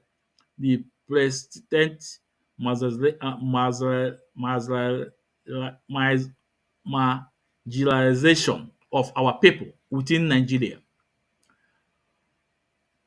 Are we to take your previous call for the release as a man self-serving hypocritical stance to further your political agenda, or were you genuine?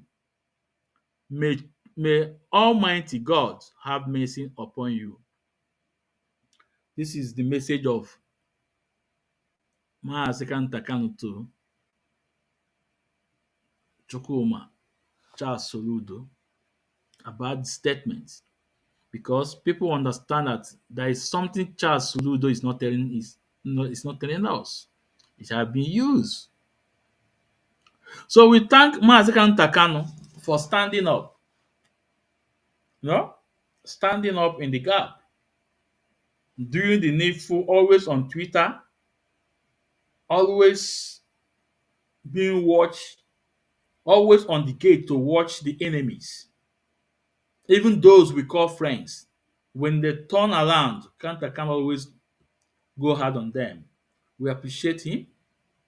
We appreciate our legal team, the Wise Council. This is always on Twitter too.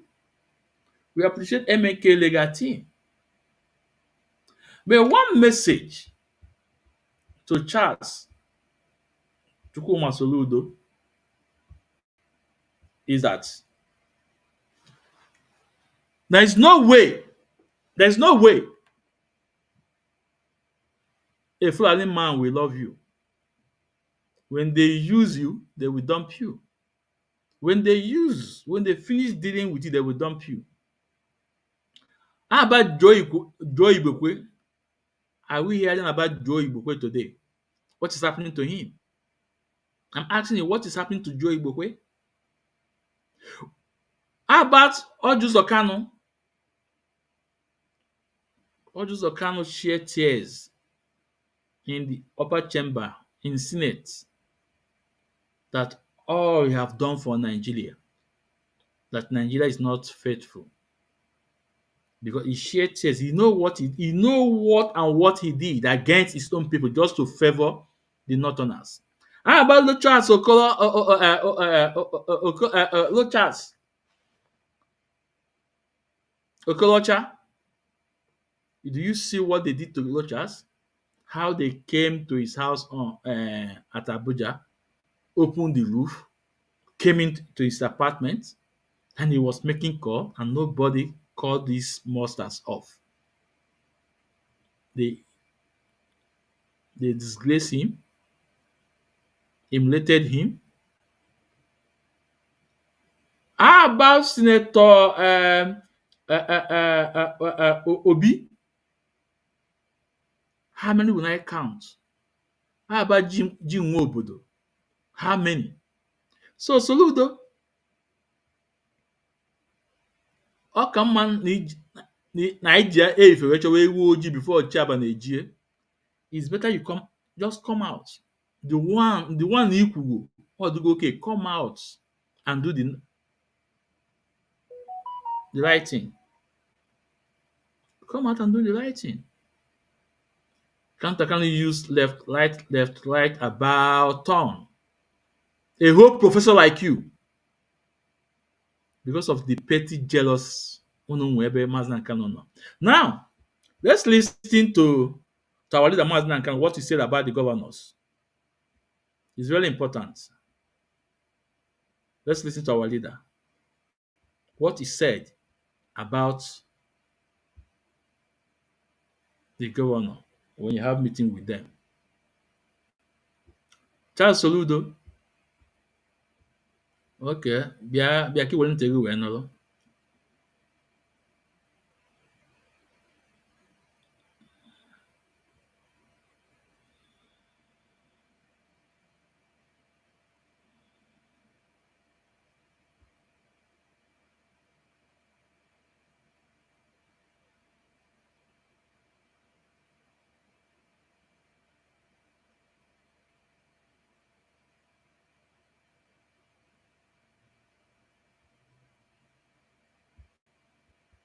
Okay, let's listen to our leader Mazi Kanu. What you going to this? And I said before I speak to them, I also give my conditions, which I know they couldn't meet. It's not possible for them to meet it. And I did it deliberately. I didn't want to speak to them. They sent out Joseph Okaro to come to me. First to my parents. My father said no. My mother said no. That where I stand is where they stand, in life or in death. And they came to prison. I was even from DSS dungeon. The promises came. The vice president, anything you want. You have a very beautiful wife. You better go and enjoy her than being in prison. Wow. Anything you want. And I said no. That what I want is a referendum to determine if you good people want to be part of the zoo or part of Nigeria or part of Biafra. Choose one, zoo or Biafra. They said no. And Isibajo tried to make contact. When I came out, I don't know if I've told this story before actually. And Ohaneze hijacked it. I went to see Niawode in his house. We sat down, had lunch together.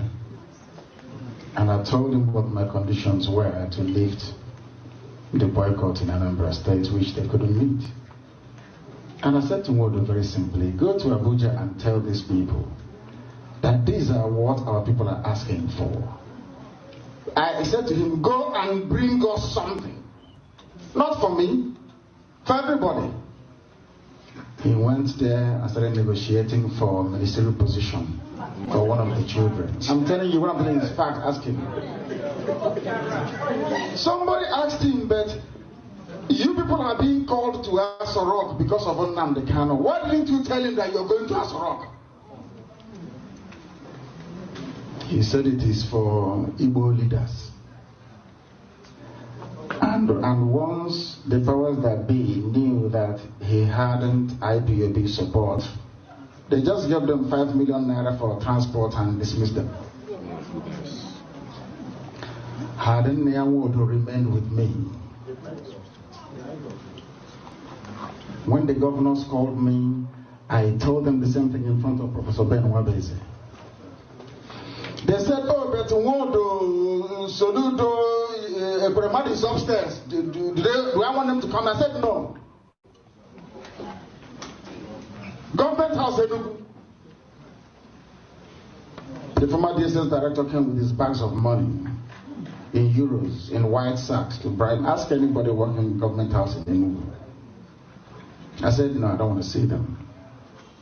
Not because I want to be the only cock crowing, no. Because of consistency. Can you last? When you're tempted, are you going to succumb? Can you sustain this very effort we're making? So they have come. And I gave them my conditions which they can never meet. Open Warri Seaport, open Iguacha Seaport, open Calabar Seaport. Make Enugu an international airport where we can fly to US and come in at will. Build Iguacha Enugu Onitsha Enugu Express Road. Complete second Niger Bridge. Are these things difficult? No. As I'm telling you this, go and ask them in Asarok if your friends there. They have the piece of paper I gave to them. They ran away. Because some Igbo men were busy gossiping, saying if you allow him, when he finishes fighting Nigeria, he will come here and fight us and kill all of us. That's what they said. And you know one other thing they said? They told every Igbo billionaire around the world that nobody should give me one dime. Ask them that if you give Nnamdi Kanu money, he will go and buy weapons. That nobody should give me anything.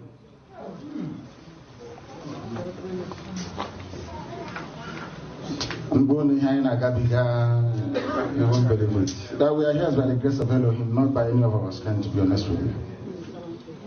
Any day we are serious, the world will know. How do you want Canada to regard the Biafra referendum or even USA?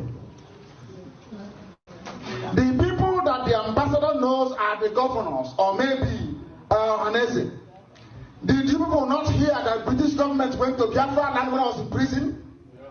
Oh my goodness. The British High Commissioner was touring everywhere. When they wanted to kill me, went to Obi of Onitsha and asked him, what do we do to Nnamdi Kanu? That one said you can kill him if you want. They went to Atusia. Atusia told them you can never touch him. If you touch him, this person will burn.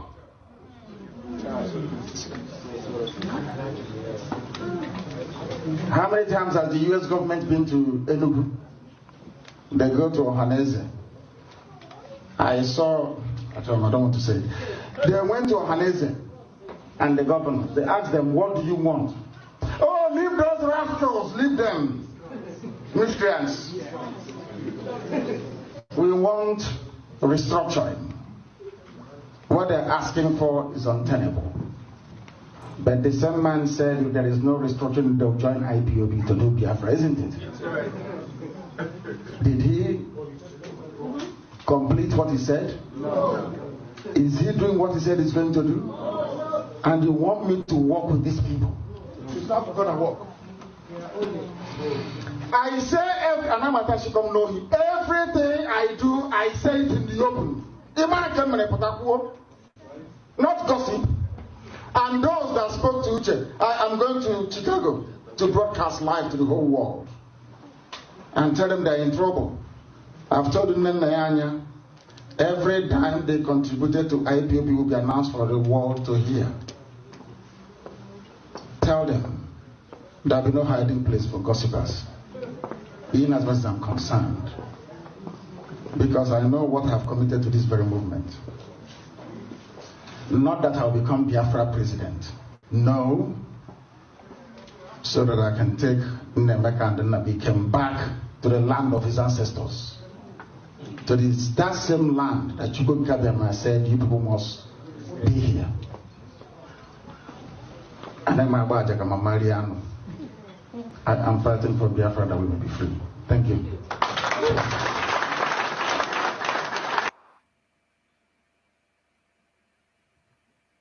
So, I want you guys to compare what Onyendu said and what Mazi Kanu tweeted.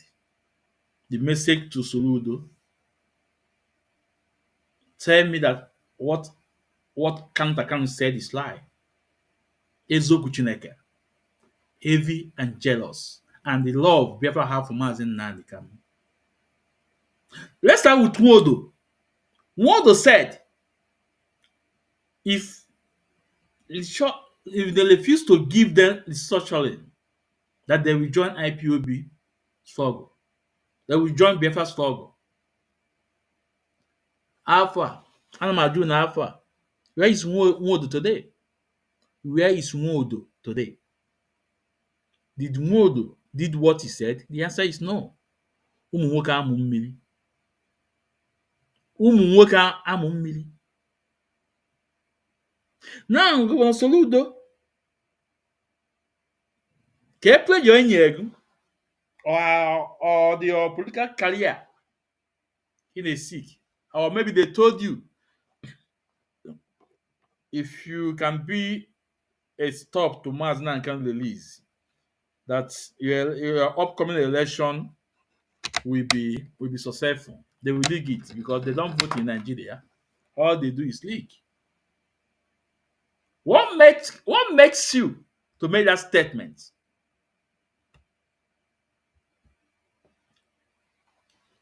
Anamaju Soludo. Soludo, when your daughter, I think your daughter, when marriage, email in Abuja, I think, in Abuja. In Abuja, email in Abuja. The insecurity in Southeast or the government, or maybe their money they're paying you guys, the governor, for insecurity, security fund. Billions of naira they're paying you guys. Even you oke na-alụ na ngwere nọ n'ọfịa ma everything ma nọ n'ọfịa ma data Mazi Nnamdi Kanu will end this insecurity in Southeast. That Mazi Nnamdi Kanu will reduce this insecurity in Southeast to 95%. Okay, let me say 90%. Let me say 90%. You guys don't want Mazi Nnamdi Kanu to be out just because of the jealousness.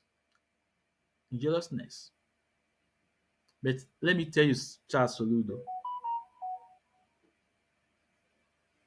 Akanni na-ekwe ete aka ekpe a na-atụgharịsị.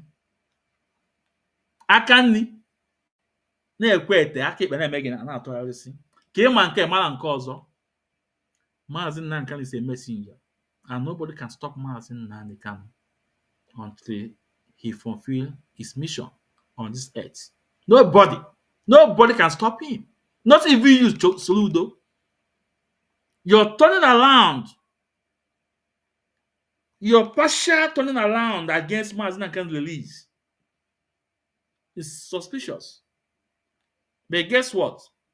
I have to go people like you. I have people, and mind you, agbakwago oge na-emeti ya sị that ime nke ọma anyị ya etogu. Imekwe nke ọjọọ anyị ya etighị oti mgbodomgbodo ma yọọ ka nkirika ọgọdọ. I can eji ofe anyị na-ene gị. That's your comment. I can ene gị anya. We are watching you. I na-ene gị anya. Now, because I am emotional, let's go to Biafra Chief of Staff. It's very important because that will take about 1 hour. Let's go to Biafra Chief of Staff.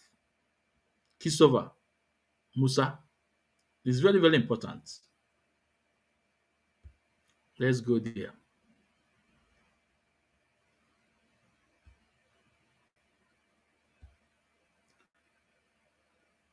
Christopher Musa said IPOB always deny.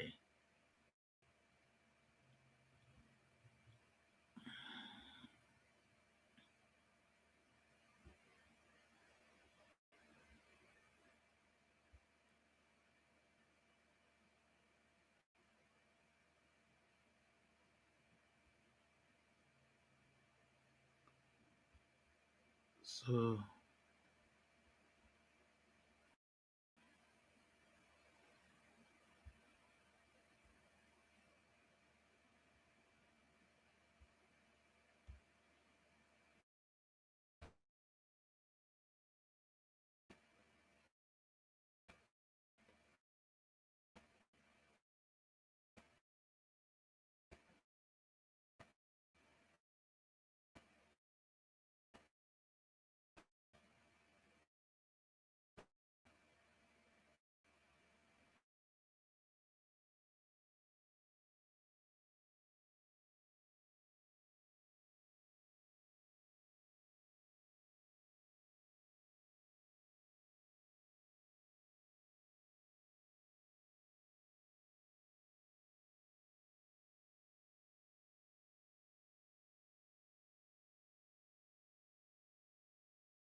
Can anybody hear me?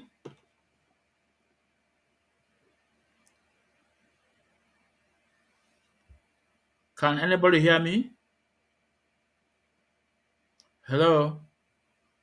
Can someone hear me?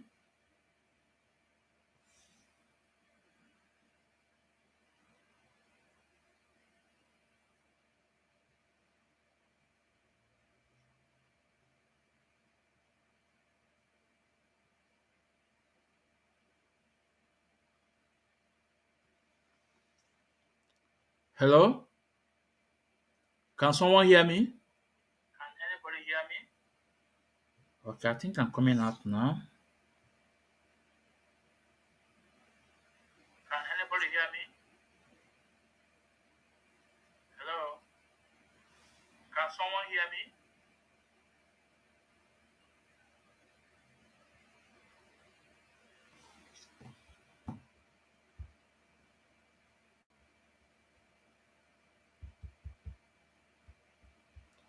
Okay. Okay, Mazi, okay, because this thing I cannot see the video I'm playing. Okay, let's go back. Let me repeat it again. Let's go back to okay. Let's go back to General Christopher Musa.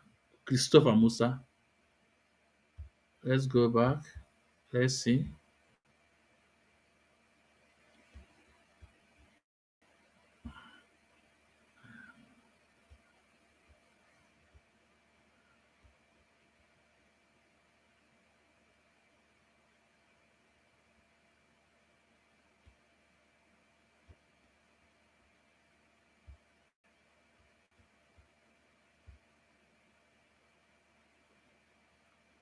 Across the country. At one stage, Boko Haram and its allied groups had control of several local governments in the northeast, but they were subsequently dislodged. And since then, the military has slowly but steadily been gaining the upper hand, engaging in what's been described as fast, agile and superior counterinsurgency operations. But it's had to face new security challenges in the northwest, north central and southeast, as well as a smattering of criminal kidnap gangs elsewhere. So where do things stand now? Well, for the very latest, I'm suitably delighted to say that I'm joined now in the studio by the most senior military officer in Nigeria and highest ranking military advisor to the president, General Christopher Musa, who is, of course, Nigeria's Chief of Defense Staff. Thank you very much indeed for coming in. Thank you very much. Thank you for having me. The Nigerian security situation has been quite a complicated story to follow, hasn't it? Because there are so many bits to it, from insurgencies to banditry, farmer-herder clashes, to the criminality of robberies and kidnappings. So it's a complex patchwork, isn't it? Fantastic. Potpourri of problems, yes. Challenges, challenges, challenges. But we're rising up to the occasion. Like when insurgency started, the armed forces of Nigeria has always traditionally been a conventional armed force. And over time, so it took us time to really be able to adjust. We're used to fighting countries. Now we have to deal from enemy within, and that makes it very, very difficult. Because the enemy equally understands that you are bounded by human rights. So he's always mixing within the public. So it makes it extremely difficult. If you make a mistake, there's an outcry against you. And so precision. That has to do with a lot of technology we don't have. So we're gradually trying to build up those capacities, and it's not been easy, but we're heading in the right direction. I can guarantee you that. So, I mean, you say heading in the right direction. Yeah. Where do things stand at the moment with all these battles that I just mentioned? I mean, let's start with the insurgency in the northeast. Yeah. Have you taken full control of the region, or you haven't quite done that yet? Well, criminality is something, there is no nation that is crime-free. So it makes it extremely difficult. There's a difference between an insurgency and just random crime. How it starts from criminality, robbery, gets to terrorism, gets to insurgency. When you defeat that, it comes down that line and comes back to criminality. So we're now in between criminality, banditry, and the last stages of insurgency. So you've pushed them back, but not out. Not out, not out. It's going to be extremely difficult to say totally out. Right. Yeah, because it's not. There's never an institution where you have 100% crime-free society. It doesn't happen. Sometimes I think we beat ourselves a lot, making it look as if it is. Probably because we're not used to it. It's a new thing, and it's a new thing all over the world. Remember, the US was in Afghanistan for 20 years. They fought. But it's not their country, though. Yes, it it's would be not a their little bit country. different if you're But in it the gave them a lot. borders It of gave the them a lot United of freedom. States. It gave them a lot of freedom, and with the technology they have. Remember, the budget of the U.S. last year, 2023, was $858 billion. They produce the equipment. We don't. You know, so we're going through challenges. We have the economic issues we're having, and it's not only the military security. So we're trying with the little we have, and then trying to push up. Okay, so that's the northeast. You've Yes. pushed them back, but not out. Not out. But to a place where you feel comfortable. They are now within. Yes, now they are within the Lake Chad area, Right. which is almost like a different a country. different country. Right. Yeah. So to that extent, yes. Okay. For the northwest, is a social malaise. Why I said so is, kidnapping now has become business. You find families, brothers kidnapping sisters. Some individuals are even kidnapping themselves. And to some extent, that's a police job, isn't it? Good. Now, the new world order is unlike how it used to be. In the past, conventional, so the police had the privilege of handling what is going on within the country. Now, there is no difference. The gaps are blurred. The lines are blurred, so everybody has to be up and doing. And that's why we've always made it clear that the armed forces alone cannot do it, the security forces alone cannot do it. All Nigerians must take ownership of the challenges we're facing. You see something, you report as quickly as possible. I mean, they are neighbors. You see somebody that doesn't do anything.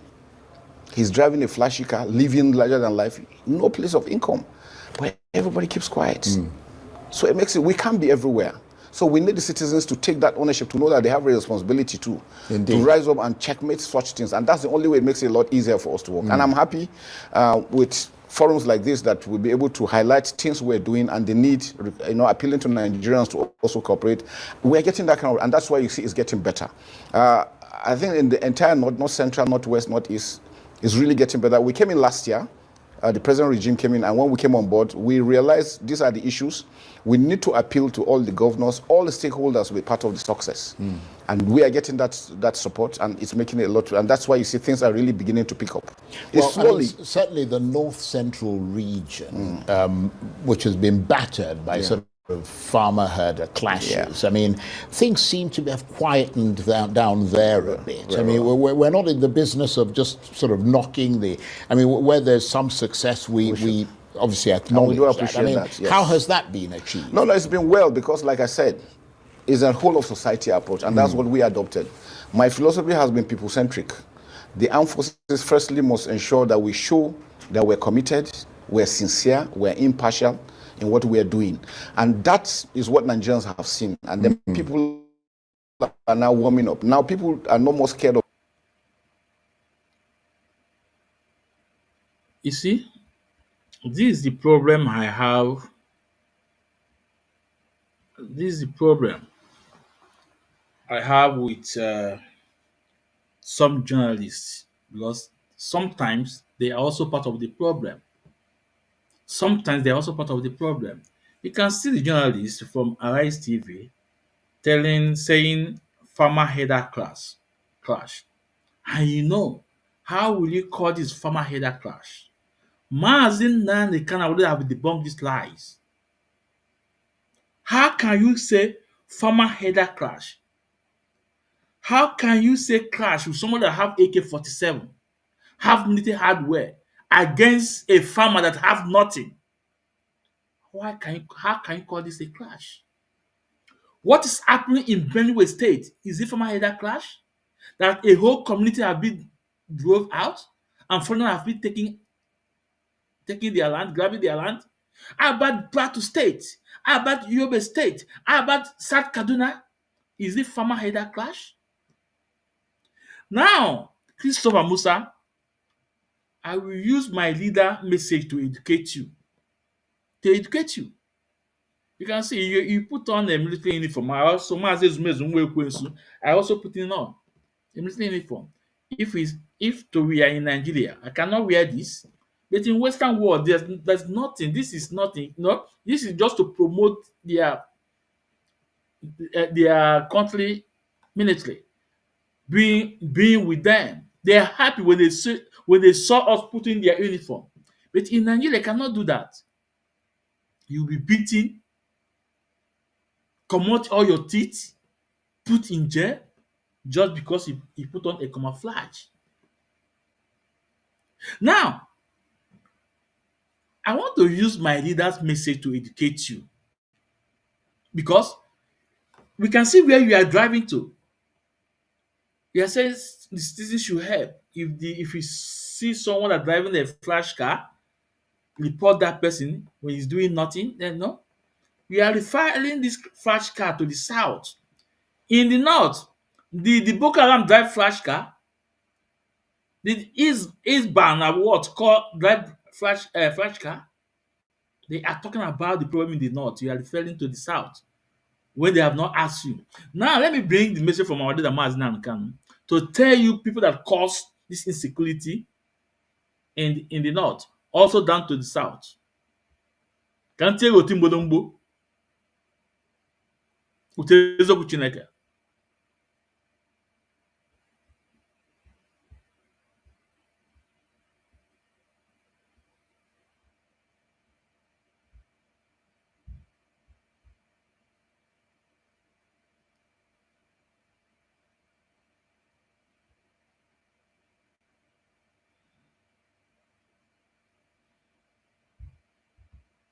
Let's listen to Mazi and Kanu.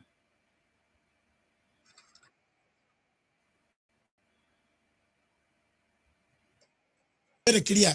Security agencies across Africa would like to know what ails.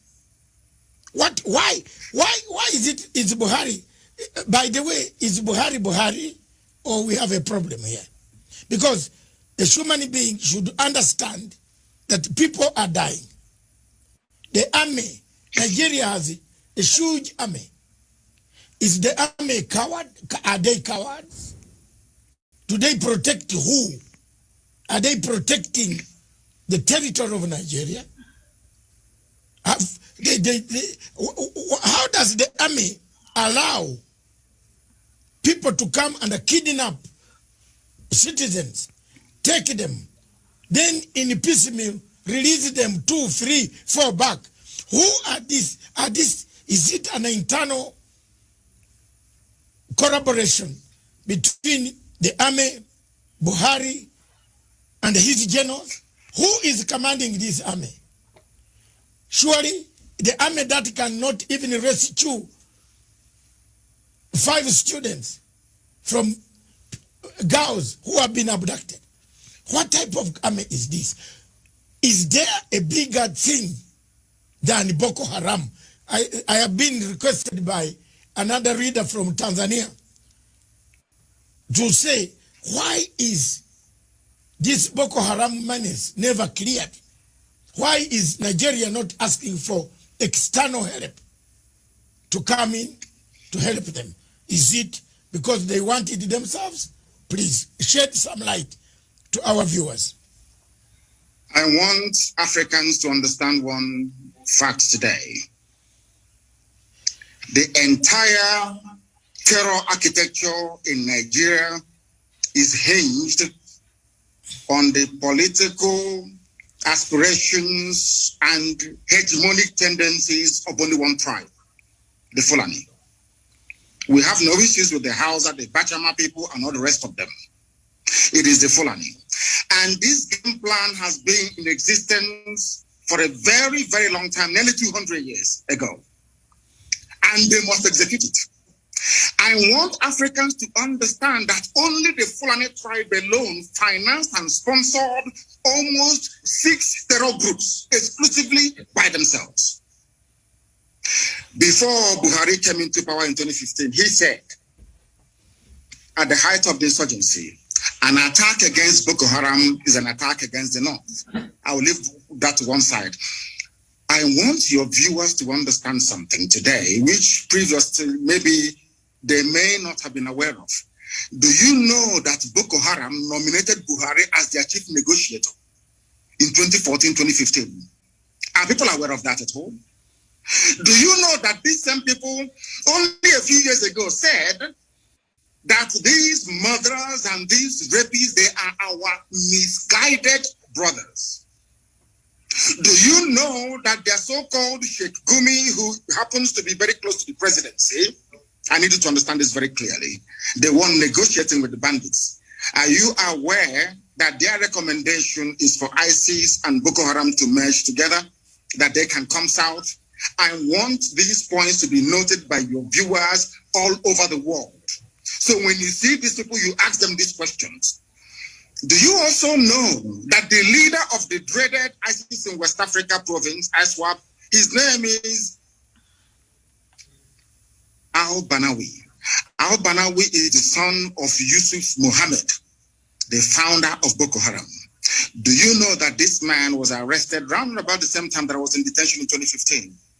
Do you know that he was released without trial on the orders of the presidency of Nigeria? Do you know that the fourth largest terror group in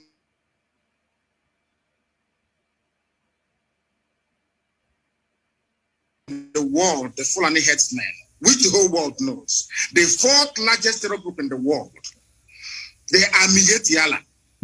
Do you know that the presidential spokesman came out and said live on national television that these terrorists are legitimate stakeholders in the government, in the governance of Nigeria? Are you aware of that? Do you know that despite telling the whole world that these murderers and these killers are from the Sahel, they are not Nigerian Fulanis? Do you know they're forcing us today to give them our land so they can settle in perpetuity? Are you aware of that? Let me also shock you this morning. From the office of the Inspector General of Police of Nigeria, a letter came out titled Terror Elements to Expand Frontiers of Attack. In this very letter, signed on behalf of the Inspector General of Police of Nigeria, of which Katona Lang and the US Ambassador are both aware. Here, they mentioned the specific place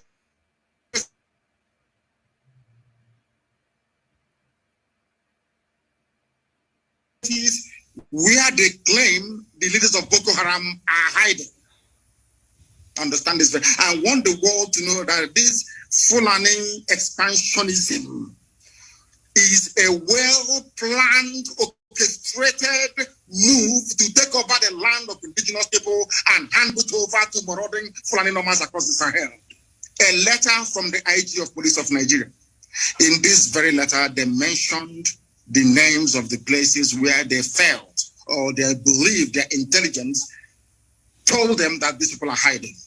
They did not send Nigerian army or police there to go and confront them.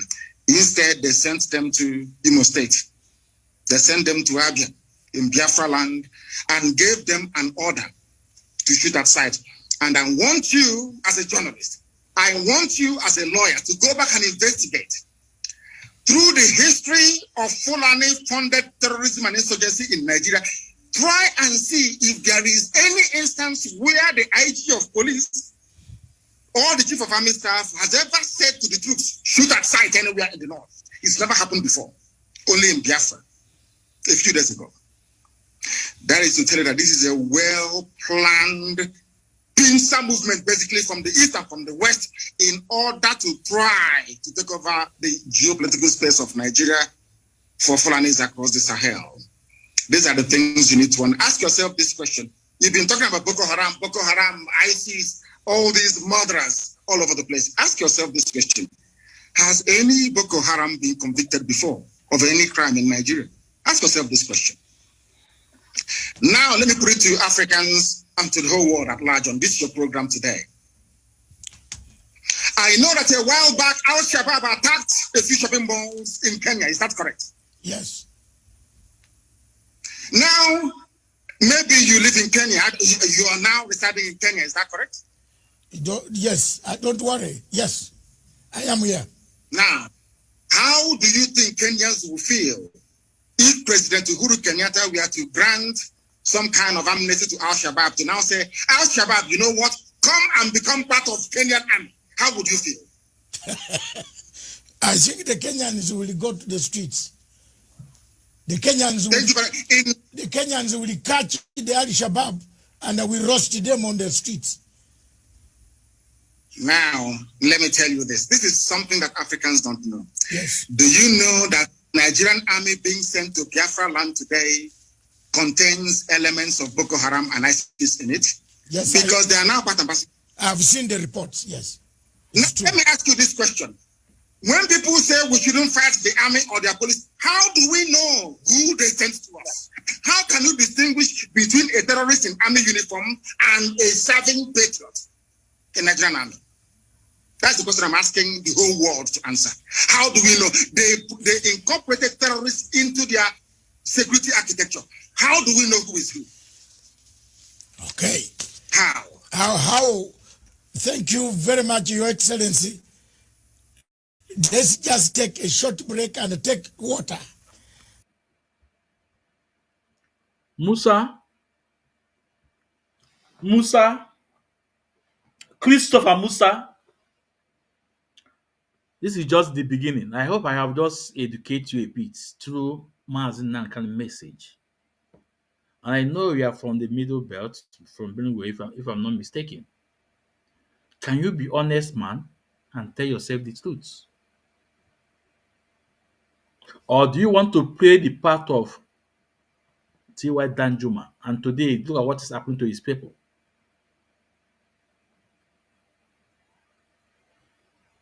You guys are talking about farmer header clash. Are they farmer header clash? Or is it terrorists is invading farmers on their ancestral land, buying them, grabbing their land? Say it the way it is. We are here talking about fresh car, the ports. Let's continue. I'm coming. I'm not going to say much, but I will use Mazi Nnamdi Kanu to educate you, to debunk all your lies. I will use that man you guys are holding there to educate you. And if you are man enough, you are truthful to yourself, you do the needful. Let that man go. Now, let's continue.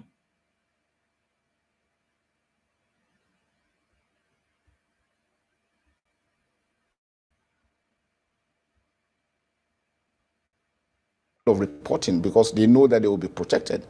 Because somebody feels if he reports certain thing and then the enemy comes after him, next time nobody wants to talk. But now they can know that they can tell us things, we'll take action, and they're protected. And that suggests that your intelligence gathering is getting stronger. It's getting stronger, getting better, and we're getting a lot of cooperation from Nigerians. Right. Yeah. And the southeast and the insurgency there. What's the latest update? Fantastic. I mean, with the arrest of Samuel Ekpa, you can imagine what has gone up. People are even speaking up in the southeast now for the first time. The stay-at-home thing is now being watered down, and I'm sure it's going to stop immediately. We are working together with the governors. What we try to do now is to discuss with everybody, because we realize that fighting asymmetric warfare is about communication. If you stay off with the arrest of Samuel Ekpa, you can imagine what has gone up. People are even speaking up in the southeast now for the first time. The stay-at-home thing is now being watered down, and I'm sure it's going to stop immediately. We are working together with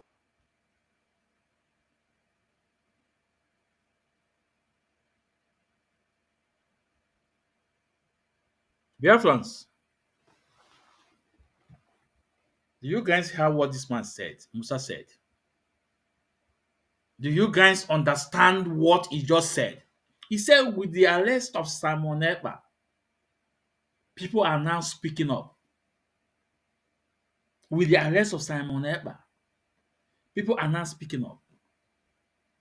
I want to say something here, and it's very important. You see, the Westerners, they are the master of the game. If they want to control a people, they will create the good guy and create the bad guy. But they are the one in charge of these two people, the good and the bad. At the end of the day, they will control both the good and control the bad to do their bit. if you understand what I mean. The man said with the arrest of Simon Ekpa, people are not speaking up. And who is speaking up? His people is speaking up. Who is speaking up? Ndi Igbo is speaking up against Ndi Igbo. And you can see, and he said, the seat at home will be a thing of past. He said a lot here. We're going to listen to him. He said, with the arrest of Simon Ekpa, people are not speaking up. Do you know that? Let me tell you guys a story a bit.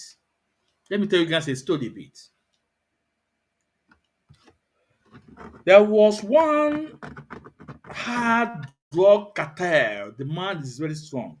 He's from Mexico. He's a Mexico guy. And the American government try so hard to see this man captured. American government try so hard to see if they can capture this man. But this man have a lot of connection, a lot of contact and everything. Do you know what they did? The CIA, the FBI, they planted a lady, a very young lady, to that man. And the man fell in love with this lady. The man fell in love. This, I'm telling you, a very hard drug cartel that have connections, that have network. Do you know that lady, the man fell in love, the man end up marrying that lady, and that lady have kids with him.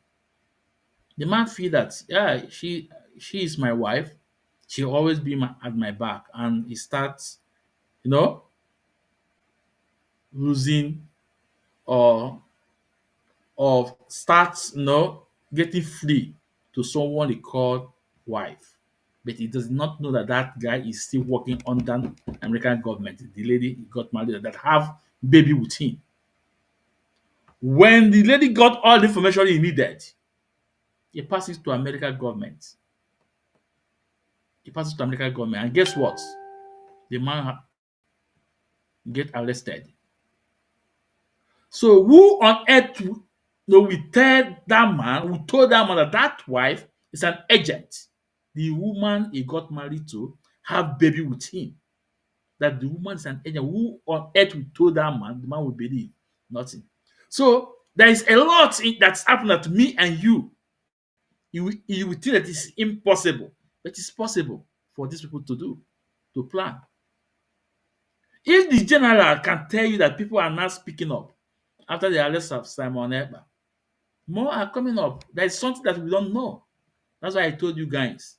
The only person I know is Mazi Nnamdi Kanu. Tested and trusted. And we can see what is happening in his camp. Maybe by tomorrow I will talk about it. About Ngozi Olabeze.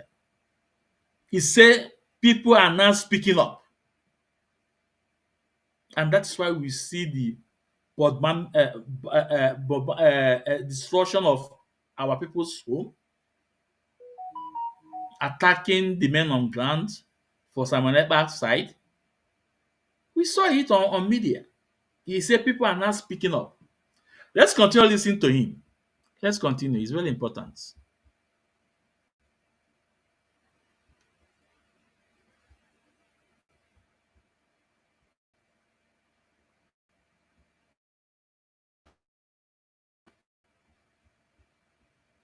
The governors, what we try to do now is to discuss with everybody, because we realize that fighting asymmetric warfare is about communication.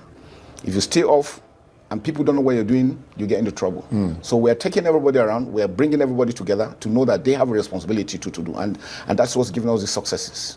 And is it Ipob that's the problem there, or are there other criminal gangs and even hired political thugs that have taken advantage of the situation? Because Ipob have consistently denied many of the attacks that are credited to them.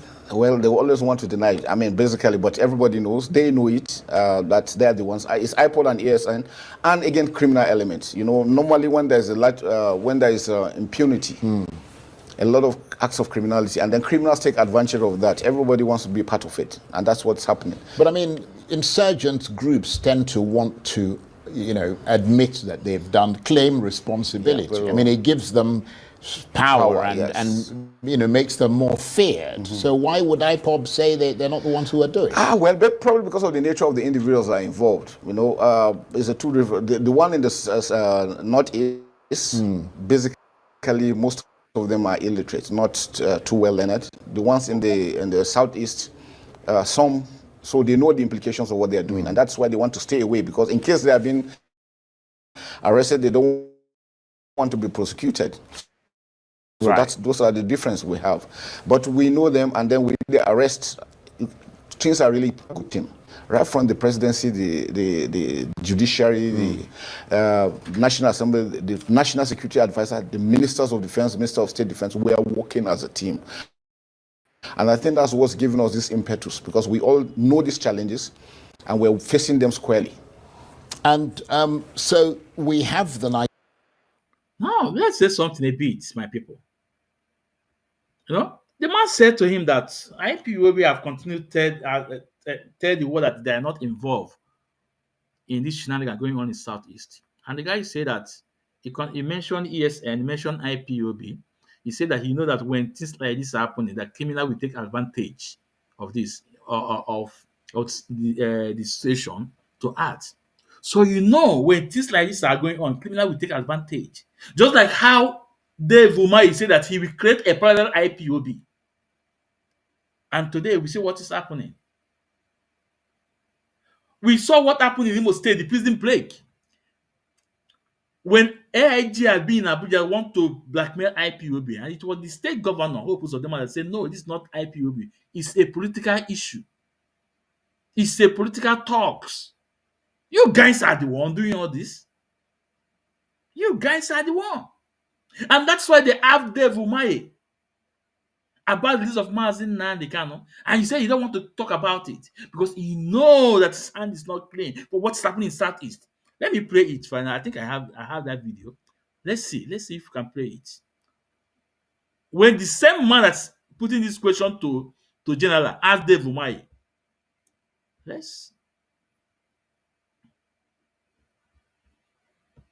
Okay.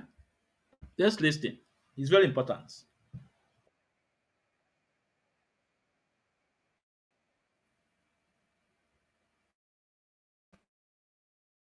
Are fully exposed. And so I'm not mentioning him for what he has not done or what he didn't instruct, Well, let's turn to, given this, clearly the respect you have for the president, the fondness you appear to have for him, let's turn to an area of politics, and the Southeast in particular, where, for instance, your closeness with him could potentially make a difference. And I wonder how much difference that has made, because one of the issues that continues to rub people up the wrong way, especially those from that part of the country, is the continued detention of the Ipob leader Nnamdi Kanu. Where do you stand on that issue? It's a security matter. I don't want to comment on it. Well, surely you must be able to. There are lots of politicians, there are lots of people in the National Assembly and so on who comment on it. A lot of people have made the argument that it is in the interest of the federal government and in the interest of peace and stability in the Southeast, which clearly you want to see. That's where you come from. It is in the interest of peace and stability to release him, because that would help restore normality to the region, which would ultimately be a credit to President Tinubu. Yeah, but I want to tell you something. You see, the National Assembly is an arm of government. It is very wrong for an appointee of Mr. President, especially when you have, given your opinion in a matter between you and Mr. President, then you come in the public.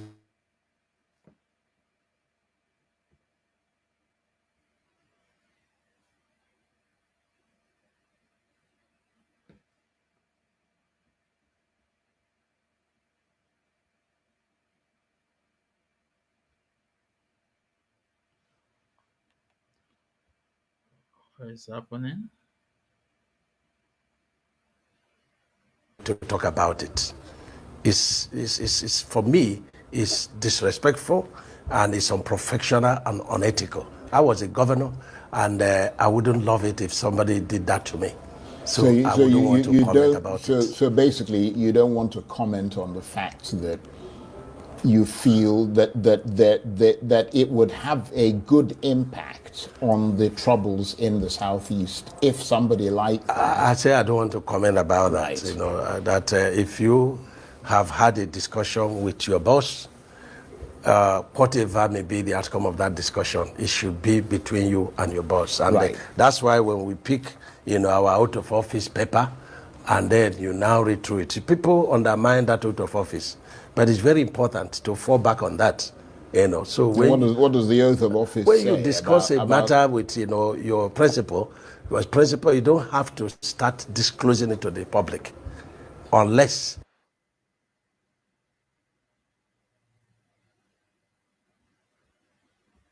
So this annual fair, Chineke ya akpọ ọkụ. This hope Dave Umahi, Chineke ya akpọ ọkụ, refused to comment because he knows he's part of the plan, part of what is going on in Southeast. His hands is not clean. And he was so careful not to comment because maybe tomorrow what he said, what he did behind the door, behind the scene will leak out. You don't want to contradict himself. It's part of what is happening in Southeast because he's the one. He said that they will create a parallel IPOB to encounter IPOB. And today we saw what is happening. Now, we have to continue from Musa. Let's continue from Musa. It's very important.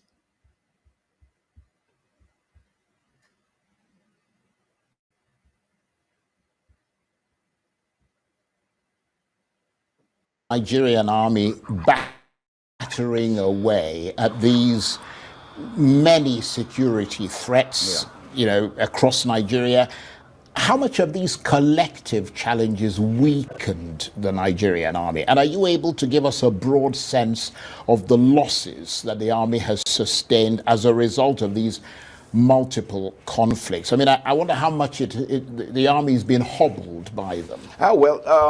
The losses mostly on equipment, but the good thing is that you would have lost quite a lot of men. Men, yes, but not so much as to degrade our capacity and capabilities. But how just many, recently, roughly? I mean, Nigerians have a right to know.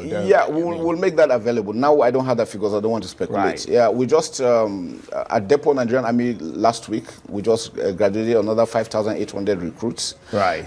Nigerian Defense Academy, we commissioned over 800 officers, young men. So we're getting them in. And then we're working, training. For us, training is critical because we want them to do the right thing, we want them to act professionally, and we want to avoid mistakes. These mistakes also cost us a lot, and it affects the morale of the troops, which is critical. If the troops are not happy what's going on, it's going to affect their ability to perform. So Indeed. It's very critical for us to do. But nothing has affected our morale. We're working very well. All our troops are being paid, their welfare taken care of. It's not enough. We still will need more, but with what we have, we're still projecting and will continue to do. And I'm sure that the president is equally behind us solidly, and that is one good thing that we have. So strategically speaking, and just to summarize that section of our discussion, you are now unquestionably on top of the security situation. You have control of it, but you haven't completely turfed these various security threats. Yes, out. because asymmetric warfare you are dealing with, for the insurgents, you are dealing with ideology. Right. You can't read it on somebody's face. And why it is so difficult is the non-state actors, nothing is written on their faces. You only know them when you see them armed, or when you follow their activities and you're able to track them down. So those are so a lot of technology is required. We don't have that much, but the little we have, we're doing headway. And the good thing is that we're working like a team, like I mentioned. The armed forces, the police, other security agencies, everybody has a responsibility. All our joint task forces have all the components of the security agencies, and everybody is playing his role. So that has really made it a lot easier for us, and that's why we're working together. Dear fans, let's show the world how the police is working. with him because he said the good thing that they are working together with the police and everything. Let's show this annual fair, this Musa, how the police is working in Southeast. Let's show him how the police is working in Southeast. It's very important. How the police is working in Southeast. And also how the military is working in Southeast.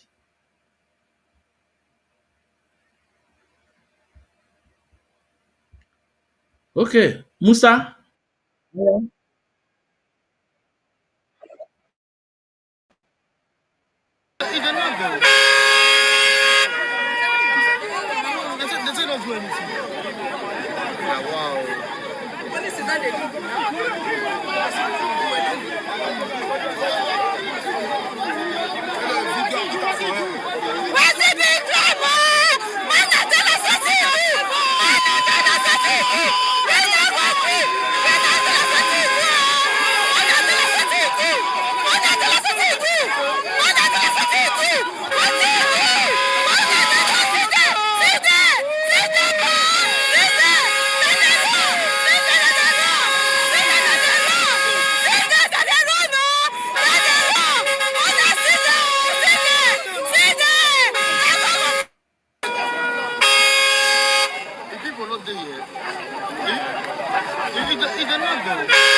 So Musa,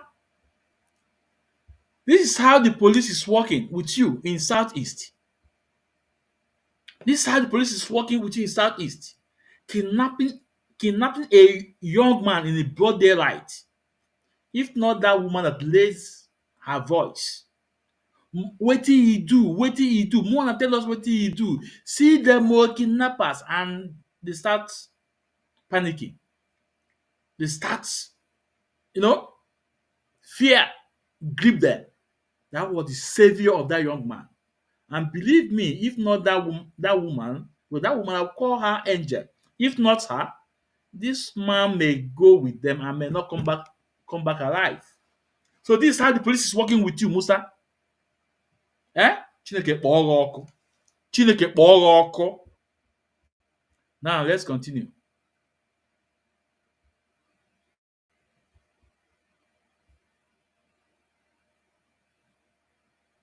We've seen Nigeria go from being a key player in the West African sub-region to becoming, to some extent, less of a voice in determining the political direction in the region.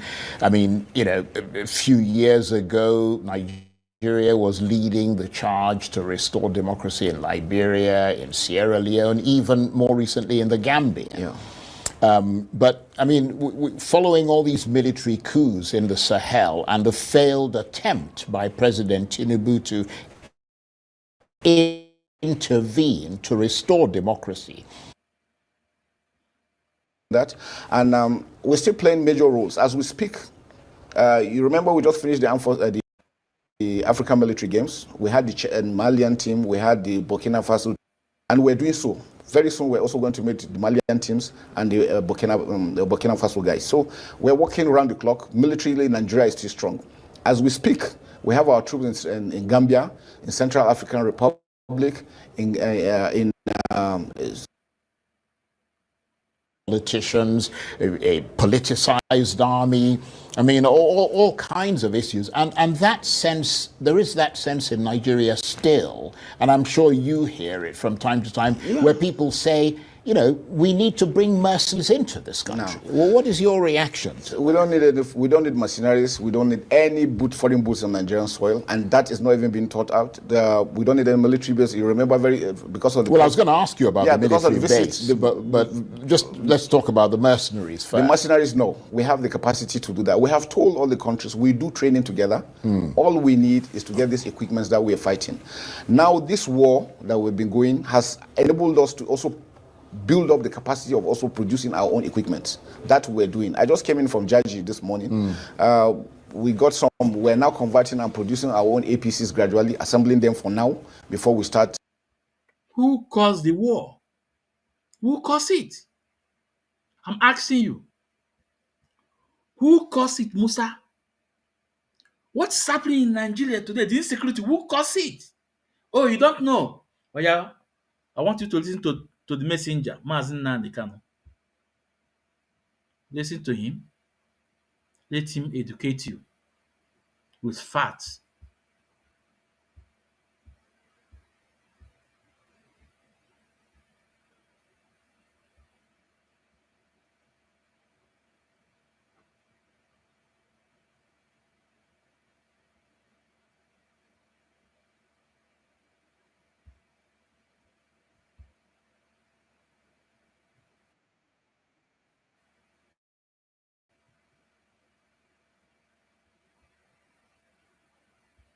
North, the insecurity you have in the North is as a direct consequence of their own action. They groomed them. Al-Qaeda in the Maghreb, ISIS in West Africa, Boko Haram, Fulani headsmen, bandits, all of them. Who brought them to Nigeria? It's Fulani. Fulani brought them into Nigeria. El Rufai brought them in.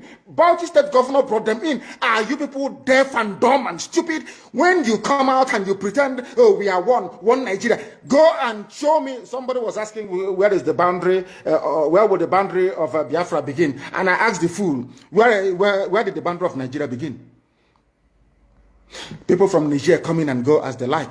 Most of these idiots are from Niger. They are building a pipeline to Niger. They are building a railway line to Niger. They are building roads to Niger. Whereas where the money comes from, which is Biafra land, we don't have those infrastructure. No, we don't. But you're taking our money, you come to Izombe, you come to Ohaji, you come to Ebema, you come to Aguleri, you come to Ebonyi, you take our resources, sell it, get the money, and now you're building a way to Niger Republic, and you want me to be happy with you. Clap for you, oh, Nigeria is doing well, one Nigeria. I think you are insane. You come to my land, you take our oil, you take our gas, you take our manpower, you take everything, our VAT, our tax that we pay. You are now building a road from Katsina to Niger. Airport in Niger.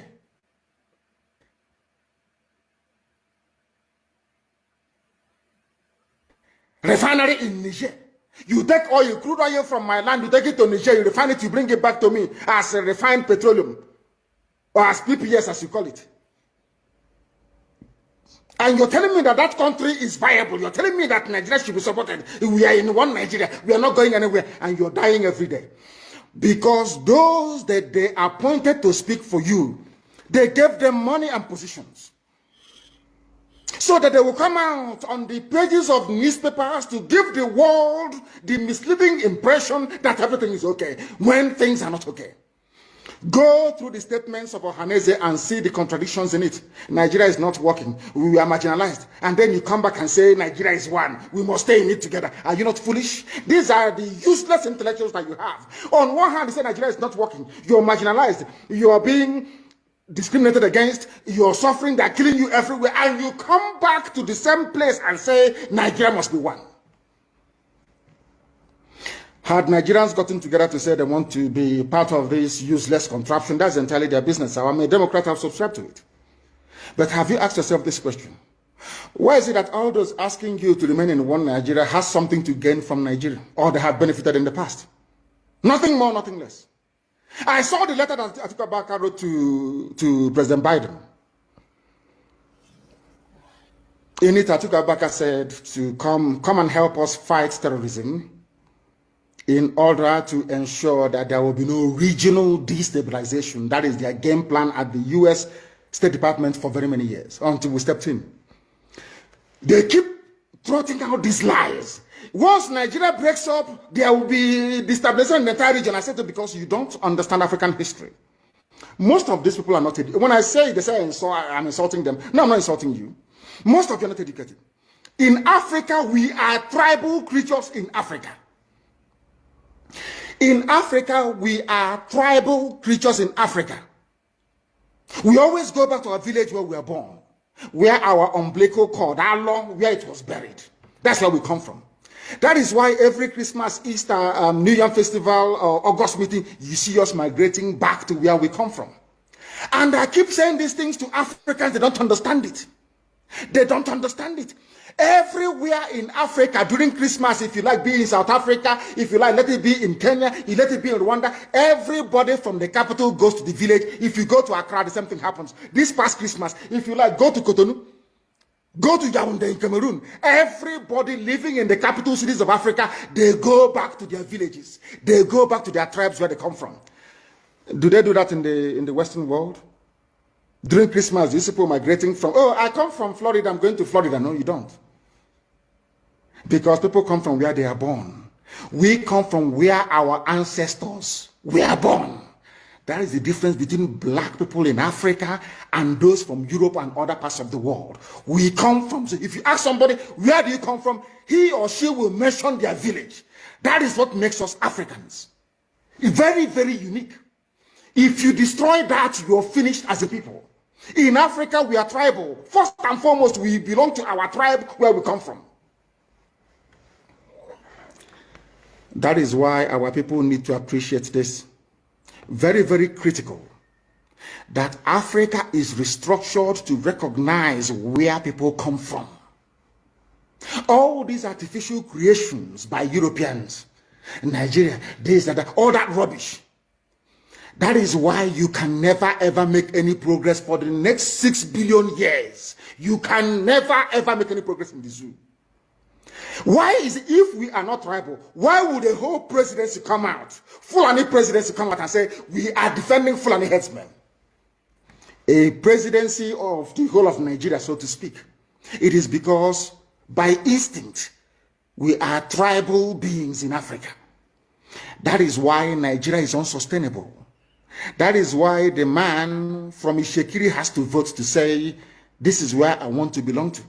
That is why referendum is the only way forward. That is why Africa is poor. Africans must recognize that this is who we are. You cannot live in Lagos if you're an Igbo man. During Christmas, you start traveling to Sokoto. It's impossible. You must go to Igbo land. You must. That's where you come from. And if they ask you, oh, but you were born in Lagos, you will say, no, that's where my parents come from. They ask your parents will say, that's where my parents come from. They will keep going back until they get to perhaps the 100th generation. That is who we are. And nobody can change it. We are not born on the streets. Some people were born along Ijora or Kota Highway in Lagos. Maybe they are from Urobo. You ask them, where are you from? They say, I'm from Urobo. But I was born in, but this is where I come from. That is who we are. That is why all these useless, idiotic countries created in Africa cannot survive. It can never ever survive. And how do we stop it? Only a revolution can stop it. Only a revolution. If you like, keep postponing it.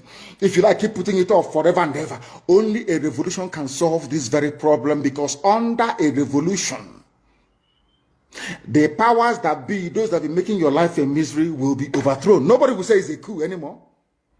It is called popular uprising. Don't let anybody deceive you. Don't let anybody deceive you. And that is why today some soldiers are listening and they are resigning from the army. How can you be a soldier in the Nigerian army and your village is being occupied by Fulani headsmen? Imagine those from Oyo or Ondo serving in the Nigerian army. These are my Yoruba brothers who are serving in the Nigerian army. You are from Yoruba, you are serving in the Nigerian army, doing one Nigeria. But your village is being occupied by a Fulani. The same people you are serving or you claim you are serving, your village is under occupation by them. And to make matters worse, those you are serving under their flag, one Nigeria and the Arabic inscription, or should I say the motto of Ottoman Danfodio, to tell you how foolish Nigerians are. You don't know that the Nigerian emblem, the army emblem of Nigeria, is the motto of Ottoman Danfodio that he used to conquer Hausa people. You don't know that it is there. That's what they're using. You're fighting under the banner of your conquerors. Maybe in Sambisa forest. And now they are sending their advanced strike force into your village. And you're doing one Nigeria. I'm a Nigerian soldier. I'm a Nigerian army. That is why I commend the 127 soldiers that have resigned so far from the army. If you don't do these things I'm asking you to do, you will, when the time comes, as I'm telling them now, remember 2015, remember 2014, remember 2013, I told you all these things. I told you what was going to happen, and now they have all happened before your eyes. You've seen it. I'm warning you now. If you're serving in the Nigerian army, and you think you're loyal to Buratai, you think I'm serving my Nigeria is not a fatherland or motherland to anybody. Nigeria is not a motherland or fatherland to anybody. Nigeria is purely a British creation.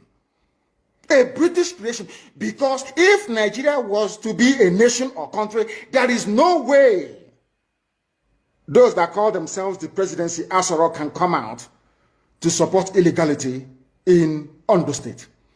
Because they know they are doing it for that. Why do you think they want to avenge and revenge for Sir Ahmadu Bello? Why? They knew that Ahmadu Bello and his people, so to speak, were fighting for them. They understood that. At the time, the Hausa people thought that the Fulani was fighting for them, but today it's very clear. I asked you a simple question when I began. Are you hearing Hausa Fulani anymore? No, it's only Fulani, because they have taken over the entire corner. That is one thing you need to understand. People must begin to appreciate this. If you are in the Nigerian army and you're serving the Nigerian army, you are only paving the way for the conquest of your village, the rape of your daughters, and the abduction of your mothers. I'm telling you this. You are in the Nigerian army, yes. But what the Fulanis have got in store for you is to overwhelm and to conquer you. I feel sorry for those of you who are so foolish that they cannot reason very well.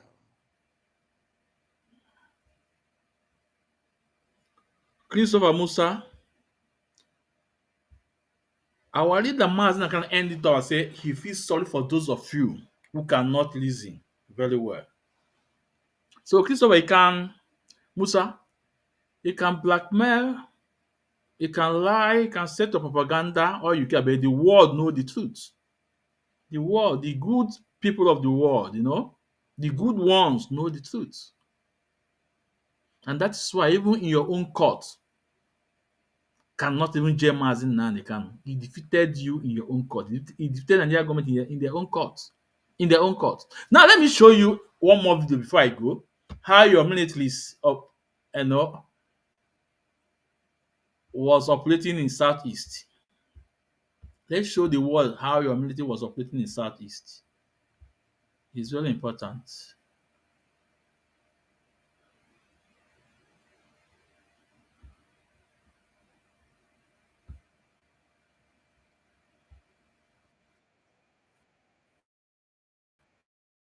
Community, destroy people's property, burn people's houses into ashes, destroy everything in Akko has been destroyed.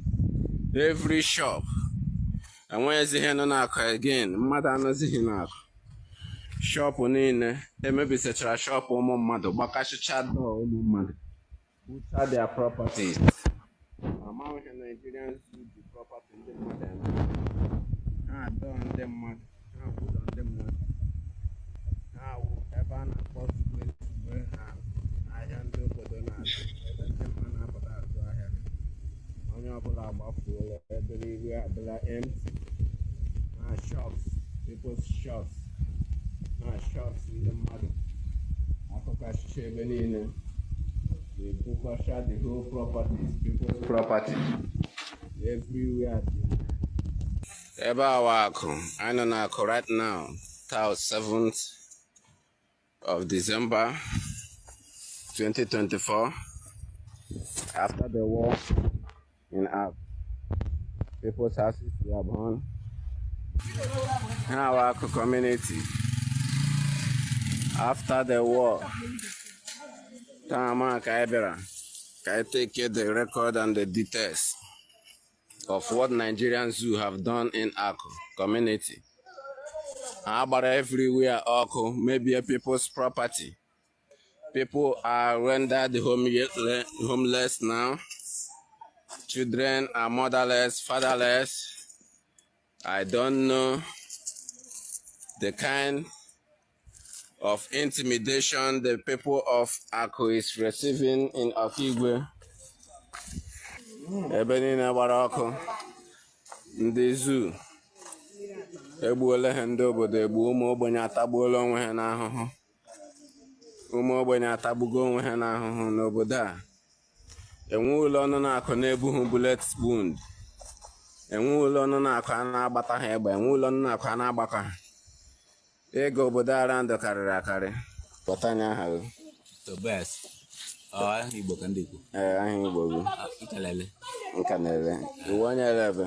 Onye akụ. Ele ihe mere nụ. Ụlọ gị ahụrụ m na-agbara ya ọkụ. Maka nwanne gị nwoke. Ele ihe mere nụ. Ekwuchaghị ihe nọ ya. Ekwuchaghị property nọ ya. Ndị amị Nigeria.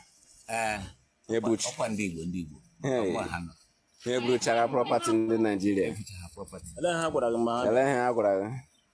Ajụrụ ha m ihe m eji mgbe ọsọ. Mụ chacha ahụ adị m. Chọọ ihe m eji mgbe ọsọ. Ha jụọ m ụmụ enweghị ụmụnne. Mụ chiche nwere m ụmụnne chi anọcha ọha anya. Mgbe hụ kpọrọ m asha. Nchala ha kpọ m asha ma ndị na Amerịka ma ndị nọ Lagos. Isi Lagos bịa ebe a bịa kpọrọ mmadụ. Ọ dị isi. Mụ na ha mere argument nnukwu. Too much. Ha bịa jụọ m gentle. Mụ cha nwa m onye a na-akpọ gentle. Onye nke ọ dị jụọ m Ifeanyị. Mụ nke otu o mere obodo anyị. Mụ jụọ na achị gentle ọ ya wụ onye isi anyị wee ji eji. Asha ha m nke. Ọ dị ka bekee ha dịkwa sọ. Masha aga m skuul. Mụ na ha ji mega. But emechara bụ ụlọ ọkụ bụrụ property siri. Eburu ha property bụ ụlọ ọkụ. Nke nwanne m nwoke nke obere nke dị m mkpa too much. Mana ka ma ewechara ihe ha laikiri ebe a. And ahụ ngana ka ha ji mere Gabi. Plus ụlọ nwanne nwoke nke ọzọ ka iso ha ebe. Amakwanụ mgbe ha wetara katapila bịa kiri aga maka abachara mba ha tinye anya. Ndị mmadụ anaghịzi n'obodo, ndị obodo na-agbawụsịzi agbawụsị.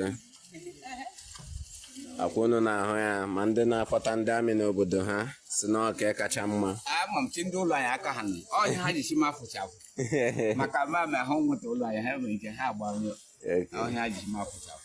Lee ụlọ dị man. Ụlọ ya agbagodiri ọkụ, ọ nwezighị ụlọ nga obi na ya wụ ụlọ nwanne ya nwoke. Everywhere. Emebisechara ha ebe niile ebuo properties ndị mmadụ. Ha 7th of December 2024. Enweghị ụlọ nọ na-akụ na-ebughị bullet wound, bullet injury. People are running away from their ancestral home. People are running away. I want the ICC, the International Criminal Court, to investigate Nigerian government. Properties in the mother ha na-ebu ya gachala ebe. Ya ụlọ ndị mmadụ. Nwezi onye nọ n'ụlọ. So, Musa, Christopher, this is how your men are working in the southeast, in Biafra land, burning houses and even stealing, looting their property, burning houses, looting their properties. This incident took place on 7th of December 2024 at Ako in Okigwe community. This is how you people are working, right? We will end it here. We'll call it a day. Tomorrow is another program on IPOB Head of Finance, Madam Nenianya, how Chukwu Kika Biama have dedicated Madam Nenianya. And those that are fighting against her, but mainly they are all in Shambo today. So I will end it here. I'm asking no yafuta ka afu echi ndu nwoke ndu nwanya. This is Mazi Ezumezu nwa ekwensu. Ana m asụ na ọ ya mara anyị mma. Ọ ya mara anyị mma mgbọsị eke mgbọsị oyi mgbọsị afọ mgbọsị nkwọ afị na anụ Igbo n'azụ. Obere egbu anyị egbu onwe ya. Onye awadida Maazị Nnamdi Kanu. Ojego ojedigo ọ ya natalụ. Ụka ama nkụ ya. Ndị ichie ya echebi ya, ndị ndu ya echebi ya, ndị ana ya echebi ya. Ikuku, mmiri ya echebi ya. Ana m asụ ya mara anyị mma. Ndewonu.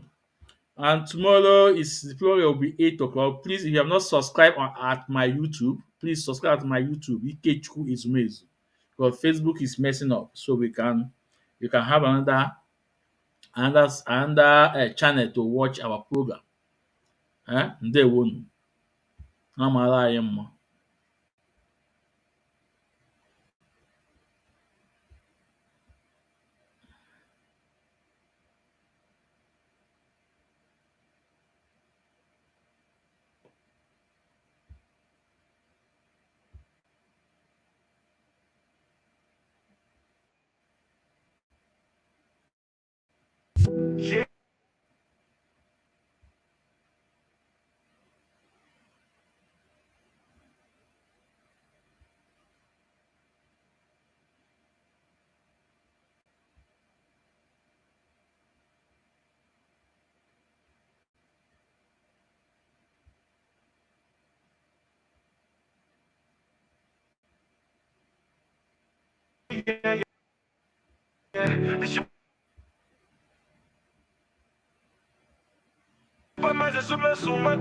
Ipob in the building, we stand strong in all we do. Under the leadership of Onyendu, Mazi, Nnamdi, Kanu. Let's go.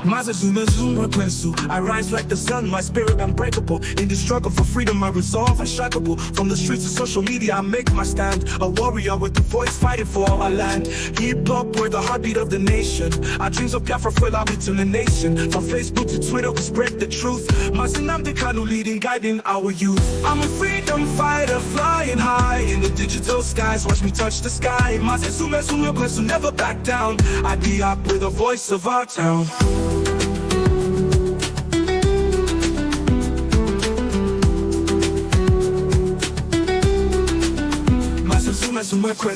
My timeline's a canvas where I paint my truth, exposing injustice, demanding our youth. We're more than hashtags, be a movement so strong. Ipob family, together we belong. From the X handle to Instagram stories, we amplify our voices, share our glories. Mazi, Nnamdi, Kanu's wisdom lights our way.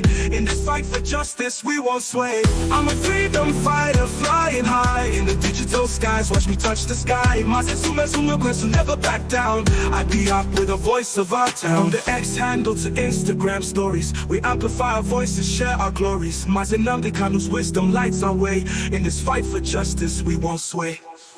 I'm a freedom fighter, flying high in the digital skies. Watch me touch the sky. Mazi, Superme, never back down. I be up with the voice of our town.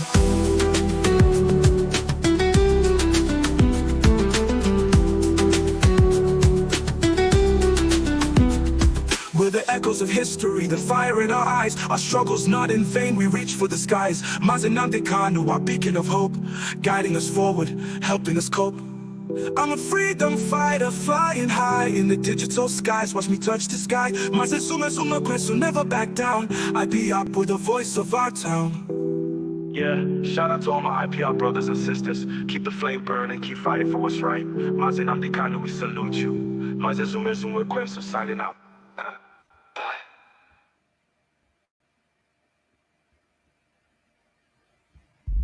Yeah. It's your boy Mazi, Superme, Ipob in the building, we stand strong in our